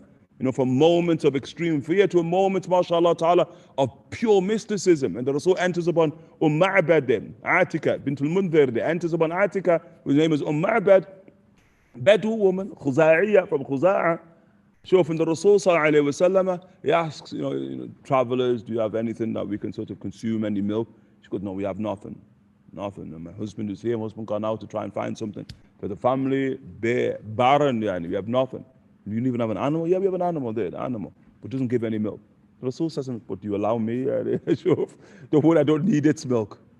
Just do you allow me, yani, to have adab with Allah subhanahu wa ta'ala in the way Allah ta'ala has ordered the cosmos. So, yeah, you go, but it doesn't give any milk. And the Rasul sallallahu alayhi wa sallam, hakad al-Rasul, just takes hold of the udda, and the Rasul begins to speak to the udda, you know what I mean? Speak to it. So command it, yani. The Rasul commands Abu Bakr, yeah, shuf, bring the bowls. So they start bringing the bowls. Shh, shh, shh. How could we start seeing all the milk flow out? And look at the Rasul sallallahu alayhi wa sallam, drink, ishrab. Abu Bakr drinking, drink, ishrab. And Amir ibn Fuhayra, drink, ishrab. Abdullah ibn Urayqit. And the Rasul, and for Ma'bad, don't forget Ma'bad there. So like filling up all of her utensils now with milk. And then the Rasul sallallahu alayhi wa sallam, he's the last. He's the last, yani. Now that's a tough journey, difficult journey, mashallah ta'ala, bila zad. But shuf, the Rasul, the last, always always the last one. And so the Prophet ﷺ drinks, and the Rasul ﷺ bids it farewell. And then thereby, mashallah, tabarakallah, when a husband returns who notices something is different, isn't it? Like something's different, like what's happened? So now she begins to describe what has happened, and the Prophet ﷺ has arrived. And it's one of the first times, not the first, and one of the first times we see a very intricate description of what the Prophet ﷺ actually looks like, and how the Rasul ﷺ actually acts like with his companions, sallallahu alayhi wa alihi wa sahbihi wa sallam. Okay? And so hakada is the Prophet sallallahu alayhi wa sallam. And then you're going to see the Rasul sallallahu alayhi wa sallam eventually arrive at Medina to Munawwara. This is what the Imam rahimahullah ta'ala wants. One day when they finally return to their homes after having spent a great deal of time waiting. Every day they're coming out. They're coming out by the Fajr, waiting for the arrival of the Rasul sallallahu alayhi wa sallam. They give it to like around Dhuhr time. And the whole time, khalas, they all return back. By Maghrib, everybody's inside of their homes, preparing for sleep, every single day. Because knowledge of the fact that the Rasul sallallahu alayhi wa sallam, sayruhu, his journey like the Isra yesterday, Isra is by night. He travels by night. That's sunnah. Sunnah, the Rasul travels by night, period. Sallallahu alayhi wa sallam. So when he arrives at a place, he arrives at a place at the crack of dawn, at Fajr. The Prophet sallallahu alayhi wa sallam. So now that's why they're all going out at Fajr, expecting the Rasul each and every single day. The Rasul sallallahu alayhi wa sallam doesn't arrive. But one day, when they finally returned to their homes, after having spent a great deal of time waiting, a Jewish man, and that's important, went beyond one of the hills for the matter that he was looking into. Something, he had his own business beyond the hill. And he saw the Messenger of Allah, sallallahu alayhi wa sallam. How do you know it's the Messenger of Allah? How do you know it's the Messenger of Allah, sallallahu alayhi wa sallam? How do you know it's him? Remember, it's a time of arrival, isn't it? Many people are arriving. But how do you know it's the Messenger of Allah, sallallahu alayhi wa sallam? And even when the Rasul sallallahu alayhi wa sallam eventually sallallahu alayhi wa sallam is what the Prophet sallallahu alayhi wa sallam arrives, the Ansar who are arriving now to see the Rasul sallallahu alayhi wa sallam, they all crowd around Abu Bakr. They all think Abu Bakr's the Rasul sallallahu alayhi wa sallam. But the ones who've not seen the Rasul, they all think it's Abu Bakr's Rasulullah sallallahu alayhi wa sallam. So how did a Jewish man know what the Rasul sallallahu alayhi wa sallam looked like? But what, quote unquote, the former polytheists and idolaters were now Muslim. Sahabi first time seeing the Rasul sallallahu alayhi wa sallam, how come they didn't know? You sure if everyone got it? It's what they knew. يَعْرِفُونَ كَمَا يَعْرِفُونَ أَبْنَاءَهُم. They know him in the same way they know their children. And so the Jewish man now, he goes beyond one of the hills for the matter that he was looking into, and he saw the Messenger of God sallallahu alayhi wa sallam and his companions dressed in white as they emerged from the distance like a mi'raj. Like a mi'raj, isn't it? He can't believe his eyes. Is this what I'm seeing? Can you imagine? Just rising from the desert sands of Arabia as he approaches Medina sallallahu alayhi wa sallam. The Jew could not contain himself, shouting at the top of his voice, "O company of Arabs, here comes the good fortune that you've been eagerly awaiting." And even that's amazing, isn't it? because he's speaking about the Rasul in good terms. The good fortune, this is good for you. The one who's now arrived, and so the Muslims hasten to arm themselves. This is their fear for the Rasul. First thing, arm themselves for the Rasul, and they met the Messenger of Allah in the open stony track beyond Medina. Then the Rasul took them towards the right until he alighted in the house of the clan of Amr ibn Auf, and that was on Monday during the month of Rabī al-Awwal, sallallahu alayhi wa ala alihi wa sahbihi wa sallam. The Imam, inside of his light of the eyes, he says there are various points of disagreement held by the scholars of transmission with regard to these historical accounts. We've simply mentioned some of what we have gathered in our work entitled Uyun al-Athar, Eyes of the Tradition, radiyallahu ta'ala anhu wa ardahu. Tayyib, inshallah ta'ala. Do you have any questions, inshallah ta'ala? Okay? That really is the narrative of Sirah inside of the book. Inshallah ta'ala, we'll look at other elements, inshallah ta'ala, or be it fleetingly, inshallah ta'ala, in the days that approach, inshallah ta'ala. Can you recommend any series? Allahu a'lam, what you mean by series? Do you think what is meant by series is television series? Or book in Arabic? If it's series, television, I ain't recommending nothing there. Nothing. I'm sure. Allahu a'lam with that one. Yani. The books are well known, as we've referred to previously. Yani. Can you please clarify the hadith regarding the riding from Sana'a to Hadramaut at the end times? What's the signification of this? The hadith there in Bukhari of Sayyidina Khabbab ibn al-Rat, radiallahu anhu, of those who was tortured inside of Mecca. Sayyidina Khabbab ibn al-Rat. I've been mentioning before of the early teachers inside of Mecca, inside of Dar al-Sa'id, the house of Sayyidina Sa'id ibn Zayd, Khabbab ibn al-Rat. And he's there on the day of the conversion of Umar. When Umar comes to the house of his brother-in-law Sa'id ibn Zayd and his cousin, and he hears now the recitation of Taha, Surah Taha, and it come from the house. Who's teaching Taha? Khabbab ibn al-Rat. Who? To Sa'id ibn Zayd, and to whom? Fatima bint al-Khattab, okay, the sister of Umar. And that's Khabbab ibn al-Rat. But he's of those who suffers. And some say he's an ironsmith, sword maker inside of Mecca al-Mukarramah, but he's considered mawali, from those who's a former slave or a former quote-unquote ally of one of the main tribes of Mecca. He doesn't have power in Mecca. And so now Khabbab ibn al-Rat suffers, tortured upon his Islam. And so he wants to look for the Rasul sallallahu alaihi wasallam in the shade of the Kaaba. And so he finds the Rasul sallallahu alaihi wasallam inside of the shade of the Kaaba sallallahu alaihi wasallam at a very difficult time. And all he wants from the Rasul sallallahu is dua. All he wants is dua. And for us, I don't think we really get it. Yani. Like all they're going through, and it's as if the Rasul sallallahu alaihi wasallam hasn't raised his hands to Allah subhanahu wa ta'ala. Like he's allowing destiny to take its course. The ordainment of Allah subhanahu wa ta'ala, regardless of how it manifests on the face of the earth. He hasn't even raised his hands in dua. And so the Rasul is now requested by Sayyidina Khabbab ibn al-Rat to make dua for them due to the difficulty that they're going through. And this is a man who's been tortured. And so he said the Rasul sits up, he's reclining upon his cloak, and the Rasul sits up right at the Kaaba sallallahu. And he said the Rasul is angry. And so the Rasul sallallahu, he said there was a time where people, due to their belief in Allah subhanahu wa ta'ala, they would be tortured, such that their flesh, blood and nerves would be stripped from their body with iron combs. The Prophet is saying that people, they went through worse. Sallallahu alayhi wa sallam. And look, that did the majesty of the Prophet sallallahu alayhi wa sallam. And then the Rasul sallallahu alayhi wa sallam, the hadith as it ends out, Wallah la yutim hadha al-amr. God will complete this affair. He's going to complete the affair. Don't doubt it whatsoever. Hatta, until a raqib and rider is able to go from Sana'a to Hadramaut. Well, what Sana'a to Hadramaut is the most dangerous track upon the face of the earth.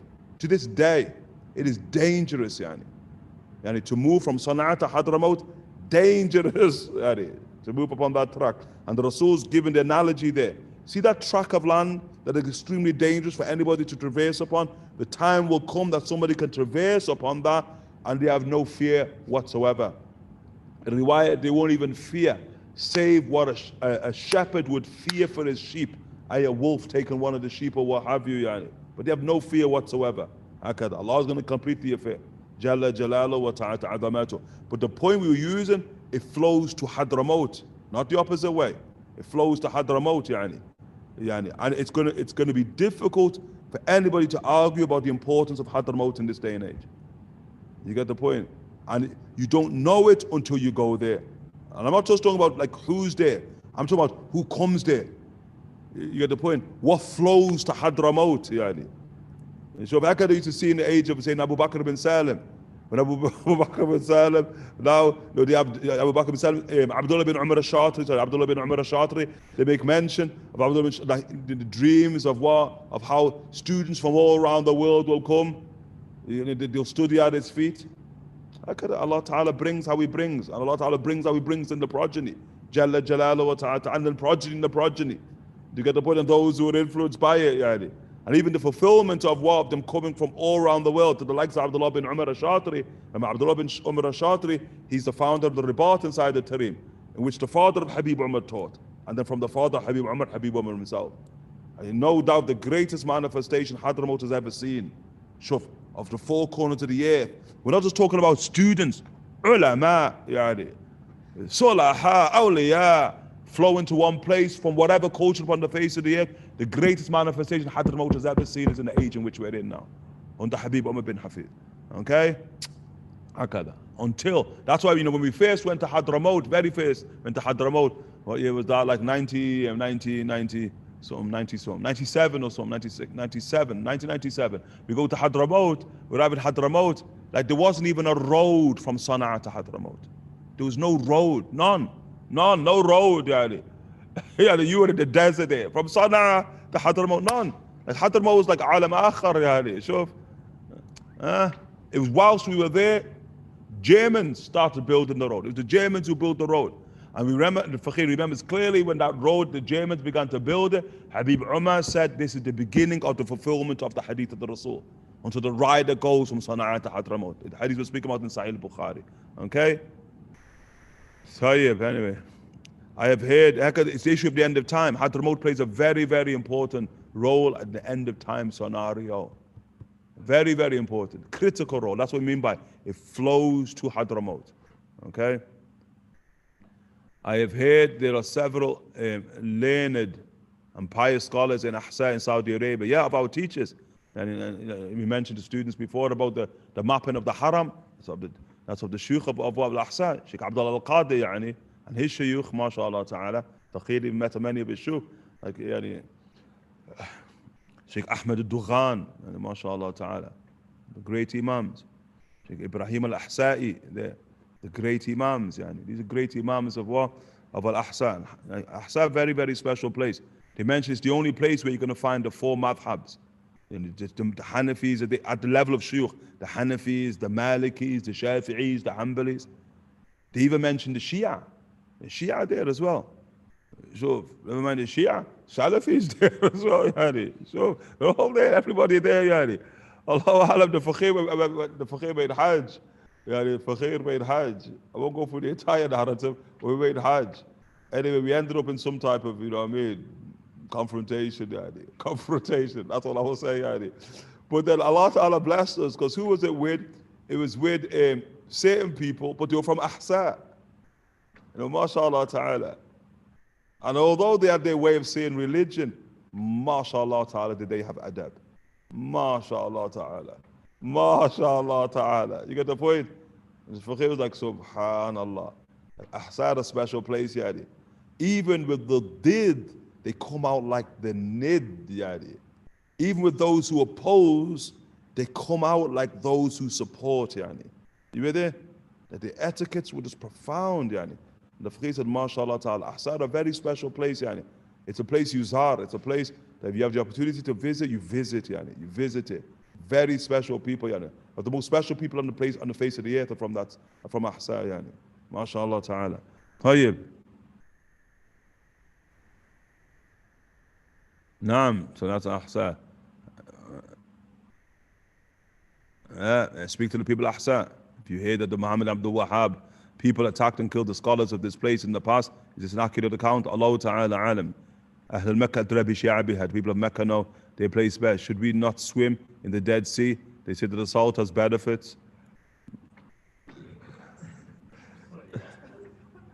Did they enter Medina with those two camels? So, yani sure, as for the Dead Sea, Allah Ta'ala alam.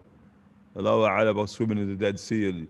using it. And I know, mashallah ta'ala, the sister Zakiya there, he's right. That's what they say about it. Especially in sort of in the natural parts and the alternatives, the other side of medicine, it's held in high esteem. Afwan. Muslims were very careful of land that Allah Ta'ala scorched. Scorched. When Allah Ta'ala is destroyed, you demarcate that land and you shall not pass it. Do not tread upon that land. Look, when the Rasul ﷺ, when he was going to Tabuk, he had to go through Ard Thamud. He had to traverse through Ard Thamud. When he got there to Ard Thamud, told us quickly now. We pass over quickly, we get over quickly. Sure, there's no lingering in Ard Thamud, the Prophet ﷺ is saying. Some Sahaba had taken water to drink and wudu. And when the Rasul, nobody drink the water, nobody cook with the water, nobody. Look at the Rasul. Do not use. That's the water of Thamud. Kaif, the water of Sodom and Gomorrah. And shuf Allah Ta'ala alam. Oh, it has very special benefits, and the skin and the cleansing of the skin. No one's saying it doesn't. No one's saying it doesn't enhance you physically, but does it compromise you spiritually? That's why you got to take into consideration. Okay. Why did the Quraysh assassinate Sayyidina Ali when they found him in the bed of the Prophet? Ali. So Sayyidina Ali. Allahu A'lam. Because what's their issue with Sayyidina Ali ibn Abi Talib? You get the point? This is sort of, in a sense, it moves into issues of tribalism. I mean, they've been sent for the Prophet ﷺ and not for Sayyidina Ali ibn Abi Talib. But at the same time, the Rasul ﷺ has told us, now the spiritual level, be in the green cloak from Hadramaut. Nothing will afflict you. So now the Prophet's green cloak is the shield of Sayyidina Ali ibn Abi Talib. They ain't coming near to Sayyidina Ali. And then, go on, try it. Try it with Sayyidina Ali ibn Abi Talib. Sayyidina Ali radiallahu ta'ala anhu wardahu. How did the Jews of Medina readily accept Muslim governance? And as with the two camels, sorry, our sister there, Zakiya, asking about the two camels. They entered upon those camels, the great Qaswa. Qaswa is the one who's going to determine where the Rasul ﷺ lives. Okay, we will deal with that when we get to the animals of the Prophet ﷺ. We're best leaving it to there. Qaswa is going to be mentioned inside of the very book that we're glancing over. How did the Jews of Medina readily accept Muslim governance without fighting against the Sahaba? Was there no resistance from the natives there? No, resistance what? Remember, the Jews of Medina had gone to war with the Arabs of Medina, time after time after time, and every time being defeated. And they become the causative reason why the Ansar accept the Prophet ﷺ. Why? Because in the final great battle between the Jews and the Arabs, the Jews are defeated. They announce, okay, the day's come when we're going to win. I was like, when that going to be? When that going to be? End of time, when God sends his final prophet. And he's a monotheist, just like us. And you're a polytheist. He stands on our side, not yours. So now they planted in the hearts of the Ansar. Because warriors always want to be on the winning side, innit? I mean, if it's true what you say, and that's the Prophet in the time, never defeated on the battlefield, I think we got to get to him before you get to it. And they did. They did. Shuf. Radiallahu anhum wardahum. Jews, khalas. Jews, no. Jews are not going to win a single battle. They're not going to win and it's not like they're not warriors, but they're just dealing with people of greater capacity in war. That's it. Don't think they're not warriors. Don't think they're not skilled in battle. No, don't think it's that, It's just that you're dealing with people who have a greater prowess in battle. Okay? Why did the Qurayshi assassins, was the Hijrah the same date Umar was martyred? No, the Hijrah. Umar? And Umar ibn Khattab is the one, when he's in Khilafat, Umar ibn Khattab now wants to reset the calendar. Okay? Why? Because to this point, the calendar, how time is measured, is still the field. It's still the elephant. Okay? So someone says, well, shuf, why didn't Umar say, let's set it from the birth of the Rasul sallallahu alaihi wasallam? Because it's still the elephant. Meaning, it's still the elephant. You there? And hakada reminds, well, if you're just going to change the name, people, especially recent in disbelief, they're still going to consider it to be the elephant that we're measuring time for. So Sayyidina Umar wants to shift it in order to distinguish the age of Jahiliyyah. The age of Jahiliyyah. So don't say, why didn't he measure it from the birth of the Rasul sallallahu alaihi wasallam? Because the birth of the Rasul is the same year as the elephants. Okay? So Umar ibn Khattab now chooses the Hijrah. Because that's, remember, Umar ibn Khattab, huwa al-furq, he's Faruq, the one who differentiates between truth and falsehood. And the Hijrah, it separates Mecca from Medina, isn't it? It's very clear why. So it's not. It doesn't relate to Umar's death. It relates to the migration of the Prophet sallallahu alaihi wasallam. And he's saying Umar ibn Khattab, yani radiyallahu ta'ala anhu wa, it's like 23 years later, Umar ibn Khattab is going to be martyred, yani, after the Hijrah. Do you know where I could purchase the Arabic copy of Nur al-Uyun? Allah ta'ala alam, Tareem, we would say, yani, Tareem, just saying, Assalamu alaikum, wa alaikum assalam. And there was mention of a Hadrami cloak. Was this gifted to the Prophet in Mecca before the migration took place, and by whom? Allah Ta'ala knows best. Yesterday you mentioned the Prophet Musa alayhi salam not going into oblivion as part of 8 realities that will still be present. What were the other realities? Studied Arab theology there. We're trying to keep on track. That's an issue of theology now, theology of the 8 realities that will not be destroyed at the end of time. You know, Jannah wa ma fiha, Nar wa ma fiha, Al-Arsh wal Kursi. The Imams rahimahullah ta'ala mentioned. Who was the first woman who accepted Islam after Khadija radiallahu anha wardaha? The first women after saying the Khadija are the daughters of the Prophet sallallahu alaihi wasallam. They're the first women, okay, to accept after the Prophet sallallahu alaihi wasallam.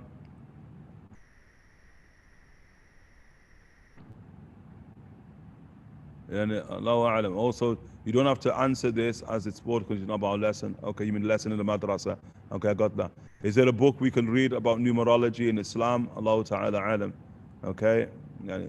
Should we take a note or pay attention when we see the repetition of particular numbers or numerological? I think you spelled it wrong, isn't it? Patterns appearing in our lives. Nothing's random.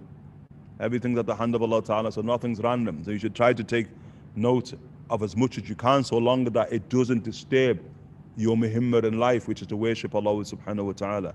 You don't get sort of preoccupied with signs inside of life. Don't get preoccupied with that. You know your muhimmah is to worship Allah subhanahu wa ta'ala. Try your best to do that. But obviously these are issues are most related to issues of knowledge. And no doubt they have an importance inside the sphere of knowledge. But they're ordinarily taken from their people. Because it's of the most subtle spiritual sciences. It's ordinarily taken from its people, yani. No, I don't know about we travel to Luton. Can I come to meet you? Ain't nobody come to meet anybody, yani. For khair in khalwa now, khalwa. Going to Ma'bad, she had said the Messenger of Allah blessed, yani blessed eyebrows that connected, but other transmissions say they didn't connect. Was this due to the Messenger of Allah traveling? Had connected, but other transmissions say they didn't connect. Was this due to the Messenger of Allah? No, yani the issue of the Rasul did his eyebrows connected. The hadith's very clear. Okay? To the ghayr muta'ammil, to the one who's not able to look properly at the eyebrows of the Rasul they would believe them to have connected, but they don't. Okay?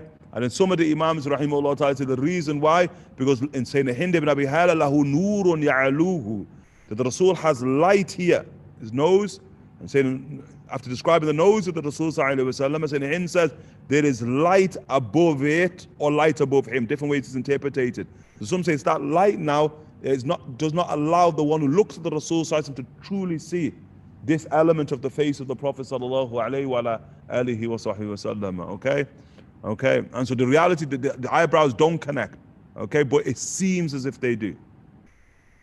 The lineage that is in Yemen to this day of the Prophet is that Sayyidina Hassan, Sayyidina Hussein, both. Yeah, you're going to find both in there, but in Hadramaut, what dominates is the line of Sayyidina Hussein. I meant a lesson series in Arabic by a scholar, okay, not a TV series. Yani, Allah Ta'ala alam, Allah alam. In terms of Allah Alam, if you're asking you like you want to study Sirah in Arabic, like by a scholar, then the Faqih would always say like Habib Umar. Again, you go to Habib Umar's website or his YouTube site, Habib Umar, mashallah ta'ala, in his teachings of the Sirah, then Allah Alam, you would say I wouldn't direct someone beyond Habib Umar in that regard. That you're at the feet of the masterful son of the Prophet sallallahu alaihi wasallam there. But the son knows best about the life and times of his father, isn't it? And so how could we direct you towards, inshallah ta'ala, to Habib Umar bin Hafid? Hafidhullah ta'ala. How can we get to Yemen in this day and age? Is it an easy way? Alhamdulillah, Allah ta'ala facilitates. People in all of this, what's going on, the people still going to Yemen. Now, dear and beloved, Sheikh Yahya wrote this, he arrived only last week there in Yemen, all the way from America. He arrived there, so shuf. And alhamdulillah, where there's a will, there's a way. That's what we would say, Sumay. Taib, Niqash, he's saying, how long were Abu Bakr and the Prophet ﷺ in the cave? 3 days. Do we know of any events that occurred during this time inside of the cave? The event of the snake, there's a snake there. Like when Abu Bakr and now he wants to enter into the cave prior to the Prophet ﷺ, there are now all of these sort of snake holes, animal inside of the cave. So Abu Bakr now is finding stones and what have you to block them, to make sure that nothing comes out and harms the Prophet ﷺ and evens the ground out for the Rasul ﷺ. Say that there's one that he can't find a rock to block. So Abu Bakr now places his foot inside of that hole, Abu Bakr, so nothing can come out. And so the Rasul ﷺ comes in and the Rasul ﷺ now rests. Okay? And so thereby, when the Rasul ﷺ wakes up, he sees Abu Bakr crying. What's wrong with Abu Bakr? Abu Bakr points that a snake has been trying to get out and it's been now biting, saying Abu Bakr as-Siddiq. And so the Rasul ﷺ wipes now over the leg of Abu Bakr and heals him instantly. MashaAllah ta'ala. And the Imams of spirituality have a lot to say about the snake as well, about what was the snake's intent. Can you tell us about Hadramaut and end times? Nope. When in Fez a few years back, I was informed that several of the shuyukh have said Britain will be a special place for Muslims. I don't remember their exact wording. Are there any accounts from the Prophet ﷺ or shuyukh that you're aware of? Yep. Where can one buy the seerah written by Ibn Ishaq? Allah Ta'ala alam, by Ibn Ishaq. Okay. Remember the seerah by Ibn Ishaq, okay, is lost in its entirety. So we have portions of the seerah of Ibn Ishaq. So more so when you hear Ibn Ishaq said, that's Ibn Ishaq preserved through other people, not the entirety of his seerah. Okay? And the great preserver of the writings of Ibn Ishaq on the Prophet ﷺ is Ibn Hisham. So the Ibn Hisham seerah, 2-volume, Ibn Hisham, direct student of Ibn Ishaq there, he's the great preserver, quote unquote, of the biography of his teacher there, okay? So but as if you're asking about the full biography of Ibn Ishaq, that they're lost in the annals of history. Okay, how can someone in the UK take bay'ah with Habib Umar by Alawi Tariqa without traveling to Hadramaut?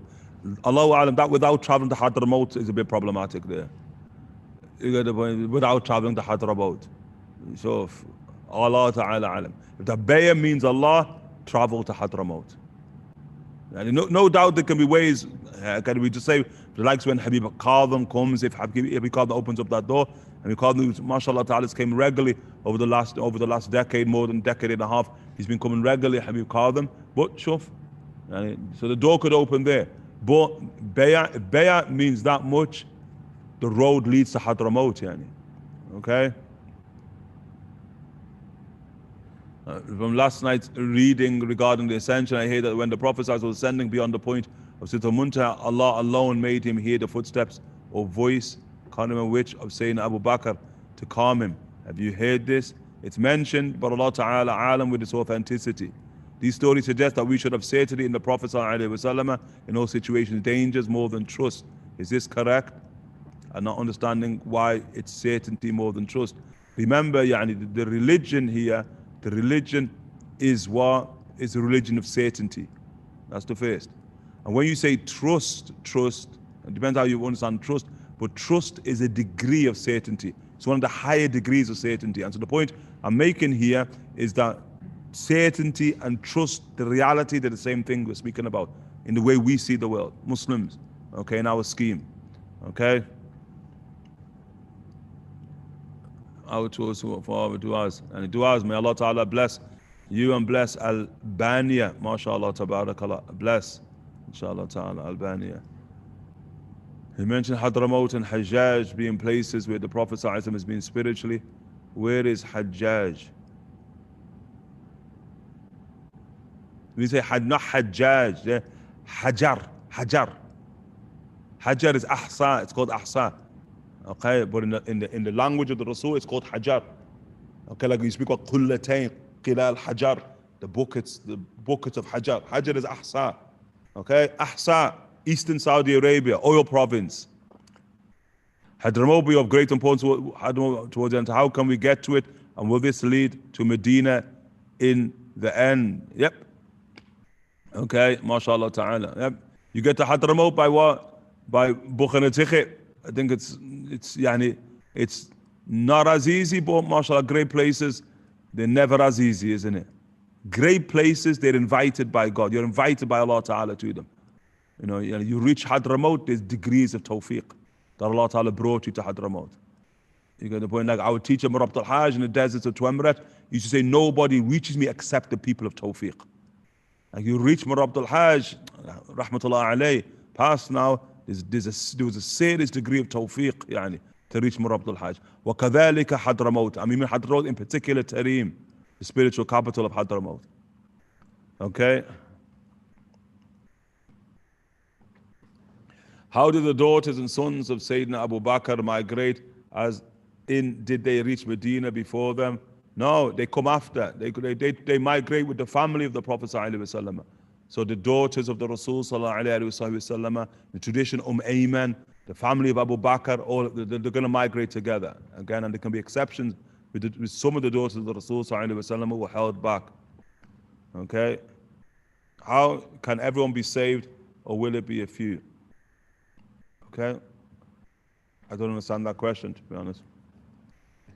Taha, regarding the migration, are there any narrations that record the conversations between Rasulullah sallallahu alayhi wa alihi wasallam and Abu Bakr in this special 30-day migration?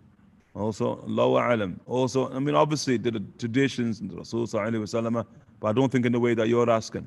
Also, has it been recorded that anyone else had this privilege of 30 days non-stop, day and night, with the Prophet ﷺ, or is this specific to Abu Bakr?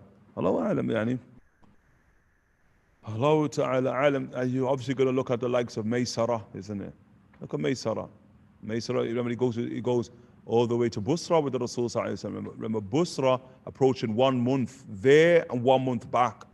We never mind the time in which they reside inside of Busra. So people like, but Sahaba, mashallah ta'ala, but the greatest person in duration with the Rasul ﷺ, no doubt the likes of Abu Bakr as-Siddiq.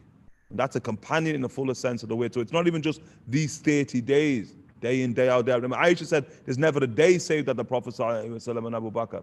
And obviously that's intermittent. He's not with him 24 hours, so I understand the point. But still, Abu Bakr, mashallah ta'ala, clearly special, yani.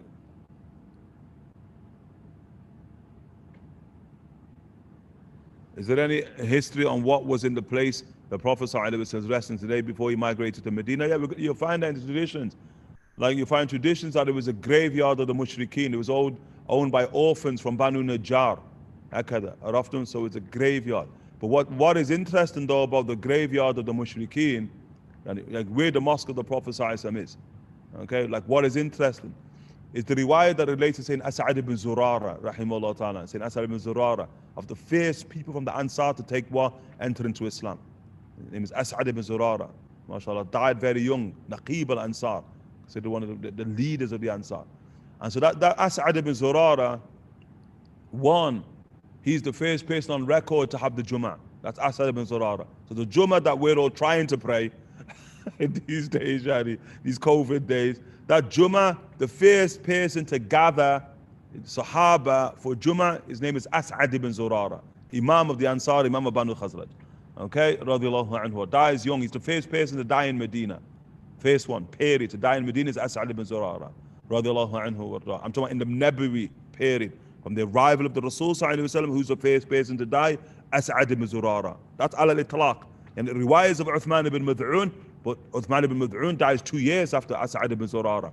So Uthman ibn Mad'un is the first muhajir to die, but the first person, Sahabi, to die, As'ad ibn Zurara. As'ad ibn Zurara, he gathers the Sahaba for Jummah, 40. That was the first Jummah. As'ad ibn Zurara, he gathered the Sahaba whilst the Rasul inside of Mecca for Mawlid in Nabi. For Mawlid, inside of his house, Mawlid. People say, But you understand what they say, innit? What do they say? Shuf, read the narration, Asad ibn Zurara gathering the Ansar whilst the Rasul in Mecca in his house now to now sing the praises of the Rasul in Mawlid. What do you think Asad ibn Zurara doing there? Then this is the ultimate tawfiq. Asad ibn Zurara used to gather them together because the prayers now revealed. We got to pray our 5 prayers a day. You hear that? They're going to pray their 5 salats a day. Like, where do they pray? In the very place that becomes the mosque of the Rasul. Very place. It's of the strangest riwayat you're going to see. Because usually you're going to think that it's qaswa, and it is qaswa. Who comes in, who guides the Rasul to the masjid, who guides the Rasul to his house, who guides the Rasul to Sayyidina Abu Ayyub al-Ansari. Sahih. But he's guiding the Rasul to the place that Asad ibn Zurara had already established as the place of prayer. Asad ibn Zurara, muwaffaq, yani. Muwaffaq. He is the meaning of tawfiq. Sayyid Asad ibn Zurara radiallahu anhu. He died of an angina, yani. Died of an angina, Sayyid Asad radiallahu ta'ala. Look at his name, Asad. Yesterday we were speaking about just being Saeed. His name, Asad. He can avoid the most felicitous. Sayyid Asad ibn Zurara radiallahu anhu warda. That's like in the hadith of whom? Of Sayyidina Ka'b. Sayyidina Ka'b ibn Malik, Imam of the Ansar, Imam of war, the poet of war. Sayyidina Ka'b ibn Malik, Sahabi Jalil. He said, when his son Abdul Rahman, he says, when my father grew old, my father grew blind. He became blind. So I used to take him every quote unquote Jummah. I used to lead him to the Jummah prayer. Okay? Leading his father, dutiful son. He said there wasn't a single Jummah save that my father, Ka'b ibn Malik, people know his name, Ka'b ibn Malik, great, or the great companion. Not a single Jummah over him, Surah Tawbah revealed. Ka'b ibn Malik, of the 3 who remained behind. Ka'b ibn Malik, not a single Jummah save that kana yusalli ala As'ad ibn Zurara, Abu Umam As'ad ibn Zurara. Allahumma salli ala As'ad ibn Zurara. Every Jummah. He'd send salawat, and the Jummah the day of salawat, he would send salawat upon As'ad ibn Zurara. And that's what hadith mentioned. It doesn't mean he's not sending it upon the Rasul sallallahu alaihi wasallam, but he's singling out As'ad ibn Zurara for salawat. Yeah, his son Abdul Rahman said the day came, look at Adab, he's letting it go. Week 1, letting it go. Week 2, every week he's letting it go. Adab with his father. He said the day came. He said, no, I couldn't hold myself any longer. I got asked to my dad, like, why is it every Jummah you're sending salawat upon As'ad ibn Zurara, saying Abu Umama there?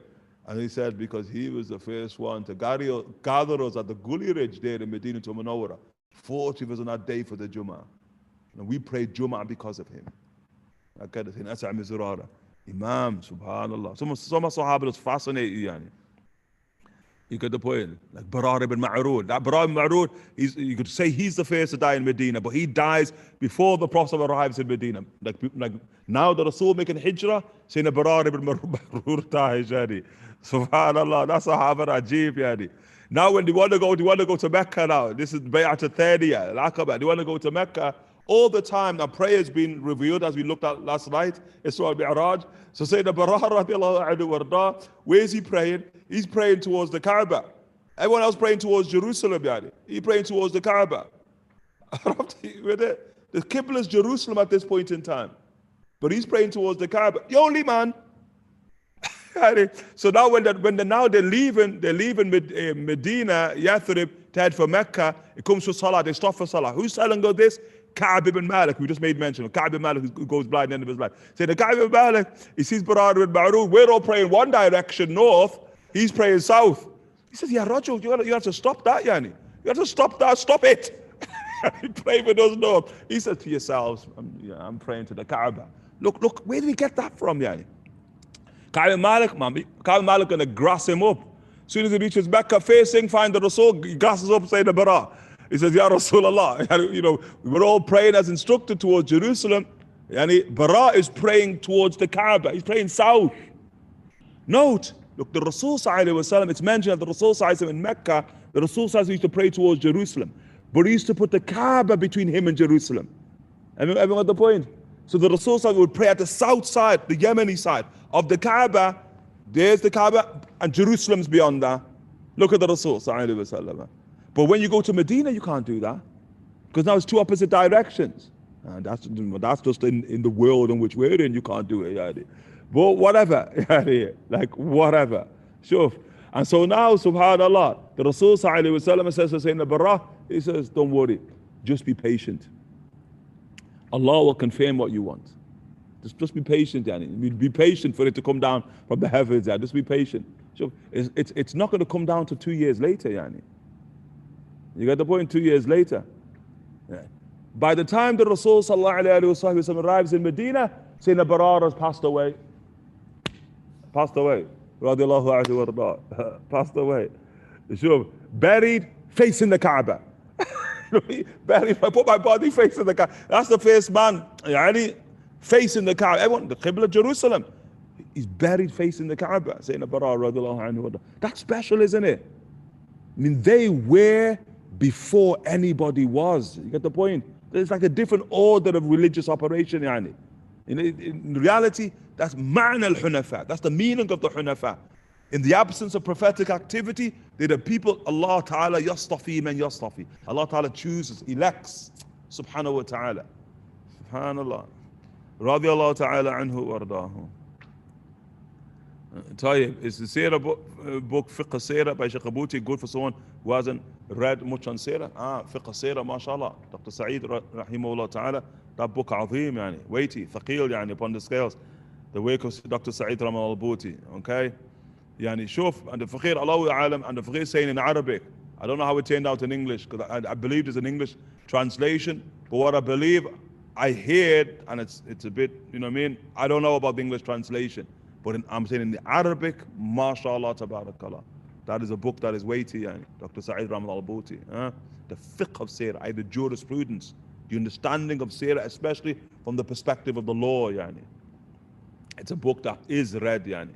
Is read and studied, yani. Can the Blessed Mahdi be from the blessed family of the Haba'ib? Could the Mahdi be from the blessed family of the Haba'ib? Yani, it depends what you mean by that, if I get you from that, but what we know about the Mahdi Hassanian line, not Husseinian line.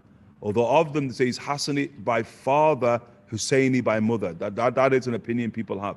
But if you look at his father's line, that's a Hassani. Okay, it's Hassani by line. And if you want to understand that, then it's not going to be from the Habaib. It's not from the Habaib. And again, just you know, as Malcolm used to say, make a plain, we've never heard he's from the Habaib. You get the point? From the Habaib themselves. You get the point? So, mashallah ta'ala, you know, Allah ta'ala knows best where he places his message, Jalla Jalala wa ta'ala, but the Mahdi manifests as a Hassani, okay? Not as a Husseini, but Allah ta'ala knows best. Yani. And then even the land, quote to quote, it's not mentioned that the Mahdi emerges from him, the Yemen. That's not where he emerges from. That's not what's mentioned, or that's not what's understood as well, that he emerges from the Yemen. And it's not like the Habaib are only in the Yemen, but I think that's pretty clear, yani. That's not the direction you're looking for the Mahdi in and of himself, okay? Where should we go to settle for the end of times? Which place is the safest for when the Dajjal comes? Yani, Allahu A'lam, yani, the safest place to be when the Dajjal comes is Batn al-Ard, in the grave. That's the safest place to be when the Dajjal comes. Okay, going back to the names of the Rasul sallallahu alaihi wasallam, when we supplicate, like, what do you mean going back to the names of the Rasul sallallahu alaihi wasallam? That wasn't the dars. Aman, was that the dars? It wasn't. Okay, when we supplicate to Allah Ta'ala, we indirectly asking the Rasul sallallahu alaihi wasallam also, as each name of Allah Ta'ala is connected to the Rasul sallallahu alaihi wasallam. That's not what's understood. That's not what's understood. This is not about istighatha, I got it, as it's controversial, but so is what you're saying. Rather, it's about connection. Or is it? In the next episode of the Twilight Zone, is it?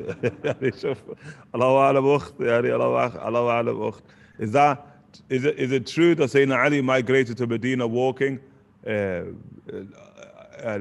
Ta'ala alam, that he migrated walking. Sayyidina Ali, but Sayyidina Ali is a man of the foot. He's a man of the foot. Sayyidina Ali used to go to war running. He wouldn't go on beast. Sayyidina Ali would. So Sayyidina Ali is a walker, and he'd go to war. Sayyidina Ali. And it's known, distinguished amongst the companions. He'd go to war running, Sayyidina Ali ibn Abi Talib, rahimahullah ta'ala. And so Allah ta'ala alam. But Sayyidina Ali, remember, he arrives at Medina at the same time as the Rasul. Tawfiq, that isn't it? Tawfiq.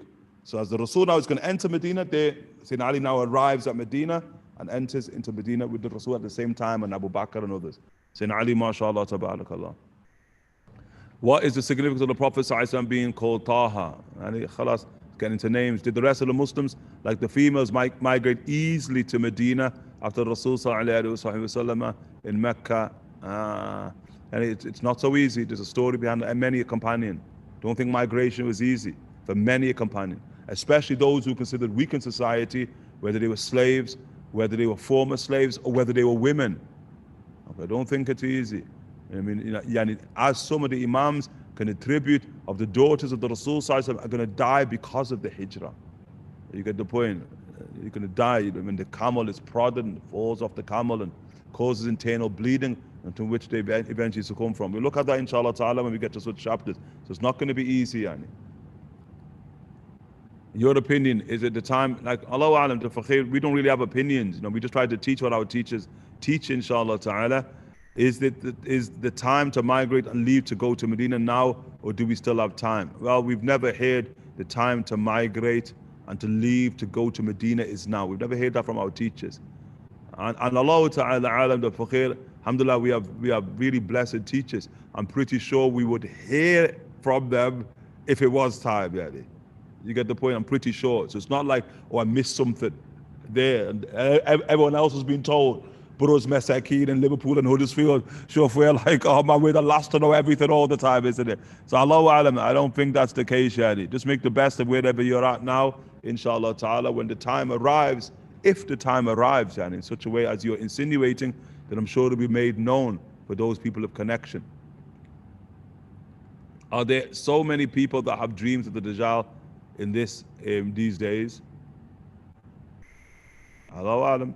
Sumayya, you tell me, yani, have you been having a dream of the Dajjal lately, yani? Allahu Alam about that question. That's a caved ball being thrown. I don't know. Is it true that Sayyidina Ali migrated to Medina by walking? Okay, 1 + 1 = 60. We've asked that question. What is the biggest change on the beloved Prophet ﷺ after Isra Mi'raj? How did the event impact the heart and vision of the Prophet ﷺ? Okay. Assalamu alaikum wa rahmatullahi wa barakatuh.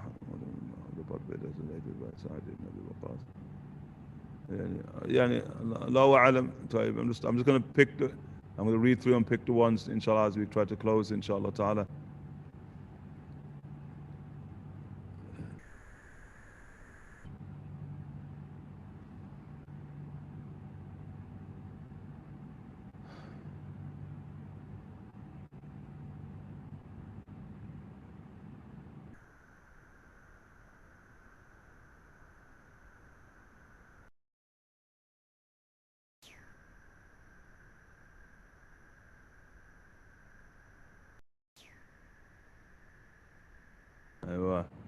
There, our sister Zakiya.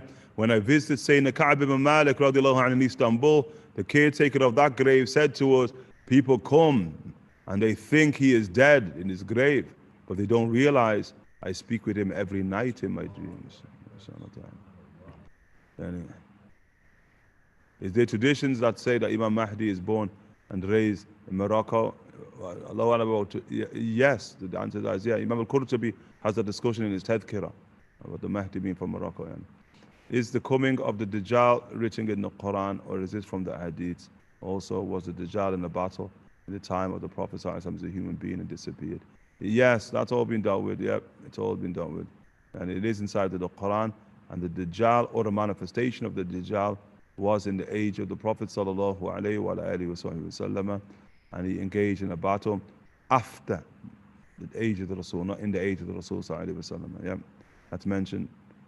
Why did the people of Medina think that Abu Bakr was the messenger?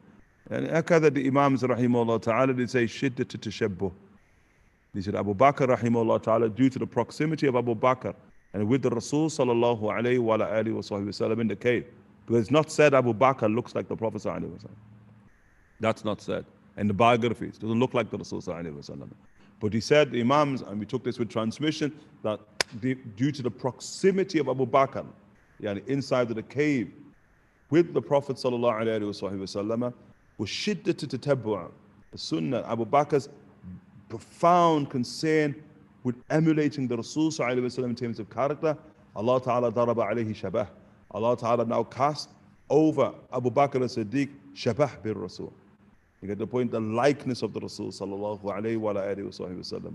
Now you got to understand that likeness is not necessarily a likeness in terms of form. You with there? Because if there was a likeness in terms of form, well, they still went for Abu Bakr, not the Rasul sallallahu alayhi wa sallam. But they weren't confused which one. Do you get the point? So it's not a likeness that you're looking at Abu Bakr, that he looks just like the Rasul sallallahu alayhi wa sallam. In terms of what we understand as the khalq of the Rasul, as the Rasul sallallahu alayhi wa sallam is described. But it's the radiance of Nubuwah. You get there's a radiance of Nubuwah that clearly was manifest. And the Imams of the outward, they're gonna say, no, the reason why they go towards Abu Bakr, because in that society, it's elders. So now there's an expectation that the Rasul is this elder. And the Rasul sallallahu alayhi wa sallam, 54 years of age. Abu Bakr 52. But Abu Bakr is in a sense, he's visibly 52. Abu Bakr is gone grey, and Abu Bakr is going to be of those who dies, uses hinna and khitam to die. So he clearly looks like an elder. Whereas the Rasul sallallahu alayhi wa sallam, the Rasul, mashallah, mashallah ta'ala, the Rasul. Remember the Rasul sallallahu alayhi wa sallam, at this point, the Rasul sallallahu alayhi wa sallam doesn't have a single grey hair, not a single, not one. Sallallahu alayhi wa sallam. If you saw the Rasul sallallahu alayhi wa sallam, you're attributing, early years in terms of age to the Prophet sallallahu alayhi wa sallam. That's someone in the prime of his age. And he's 54 years of age, sallallahu alayhi wa sallam. I the Prophet sallallahu alayhi wa sallam was, okay? So the ulama of the outward, that's what they say, that it's that the Abu Bakr clearly looked like an elder as opposed to the Prophet sallallahu alayhi wa sallam. Ulama of the inward say, no, it's a shabah. Allah cast, due to the proximity in the cave, a kiswa, a raiment over Abu Bakr as-Siddiq spiritually, that now nubuwah shone forth from him. Remember, Abu Bakr anhu warda Khalifatul Rasulillah. He is the caliph of the Messenger of God. That's his official title. And nobody else ever officially has had that title other than Abu Bakr as-Siddiq. He's very special, Abu Bakr as-Siddiq, rahimahullah ta'ala, as I'm sure you must gather, okay? How would we bring themselves into the balance of Jamal and Jalal if leaning towards one more than the other in their personality to be more like companions? Allah Ta'ala alam. I think the reality of Jamal and Jalal, when in its fullest sense, this is shuf. It's not really something of capacity. Okay? Because here when you speak about attributes at the level of perfection, they're passive, meaning it's madhar. That's why we use the word madhar al-Jalal, madhar al-Jamal, madhar al-Kamal. It's loci of manifestation, meaning it's loci of divine manifestation through the conduit. Something different, yani. Remember, people are created and their teen is their teen and their deen is their deen. So if somebody's Jalali, they're Jalali. If somebody's Jamali, there's Jamali. But if somebody's Kamali, there's Kamali. And we want Kamal. So what's being asked there is the balance for the issue of Kamal. That day you're created that way. Okay, when you get to the reality of attributes, there's no faking attributes, there's no pretending to be attributes. You're trying to unmind whatever you are, yani. Okay, and that's even at the level of the great ulama and awliya. You have ulama who are jalali, awliya who are jalali, ulama who are jamali, awliya who are jamali. At the high level of operation, there's a higher operation, which is the kamal that you're seeing in companions like Abu Bakr and Umar. You get the point that there's a perfection of balance of sifat inside them, radiyallahu ta'ala anhum wardahum. I know you have been here. Do you have any questions? May Allah ta'ala bless these students. You get the point. Use it all in the comfort of your home. There's some students here are often in the age of lockdown, that are locked down in a hotel in Huddersfield. They all of you say there. Allah ta'ala bless, mashallah ta'ala.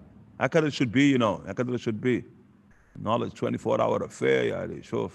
No, like I gotta get home and got work in the morning. No, this is what you were created for, isn't it? This. Moments like this. Allah bless. Anyone have any questions here present? Ever? Let's see.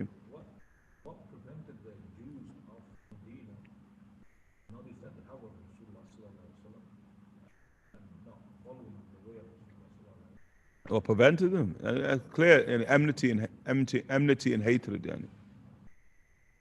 You get the point. It's tribalism. So it comes down to enmity, and they call it adwan bi ghayri ilmin. Yani that they had the enmity for the Prophet ﷺ without knowledge, because the issue is that for them they wanted the prophecy to manifest in Bani Israel. Yani. And when it doesn't manifest in Banu Israel, it becomes a point of enmity for them.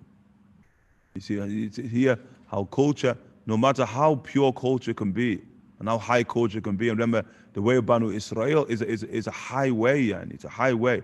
I'm talking about yani, when Nubuwah meets it, that's a highway. Yani. When the Prophet engages the children of Israel, that's a highway. And still to this day in our Sharia, there is like great respect for the way of the children of Israel. In the law, encrypted inside of the law. But it shows you that no matter how high culture can be, it can also blind, isn't it? It becomes a veil. Yani. It can become a veil from seeing that which is even greater and more luminous, and more radiant. Yani.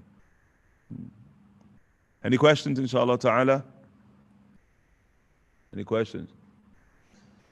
جزاكم الله خيرا إن شاء الله تعالى صلى الله على سيدنا محمد وعلى آله وصحبه وسلم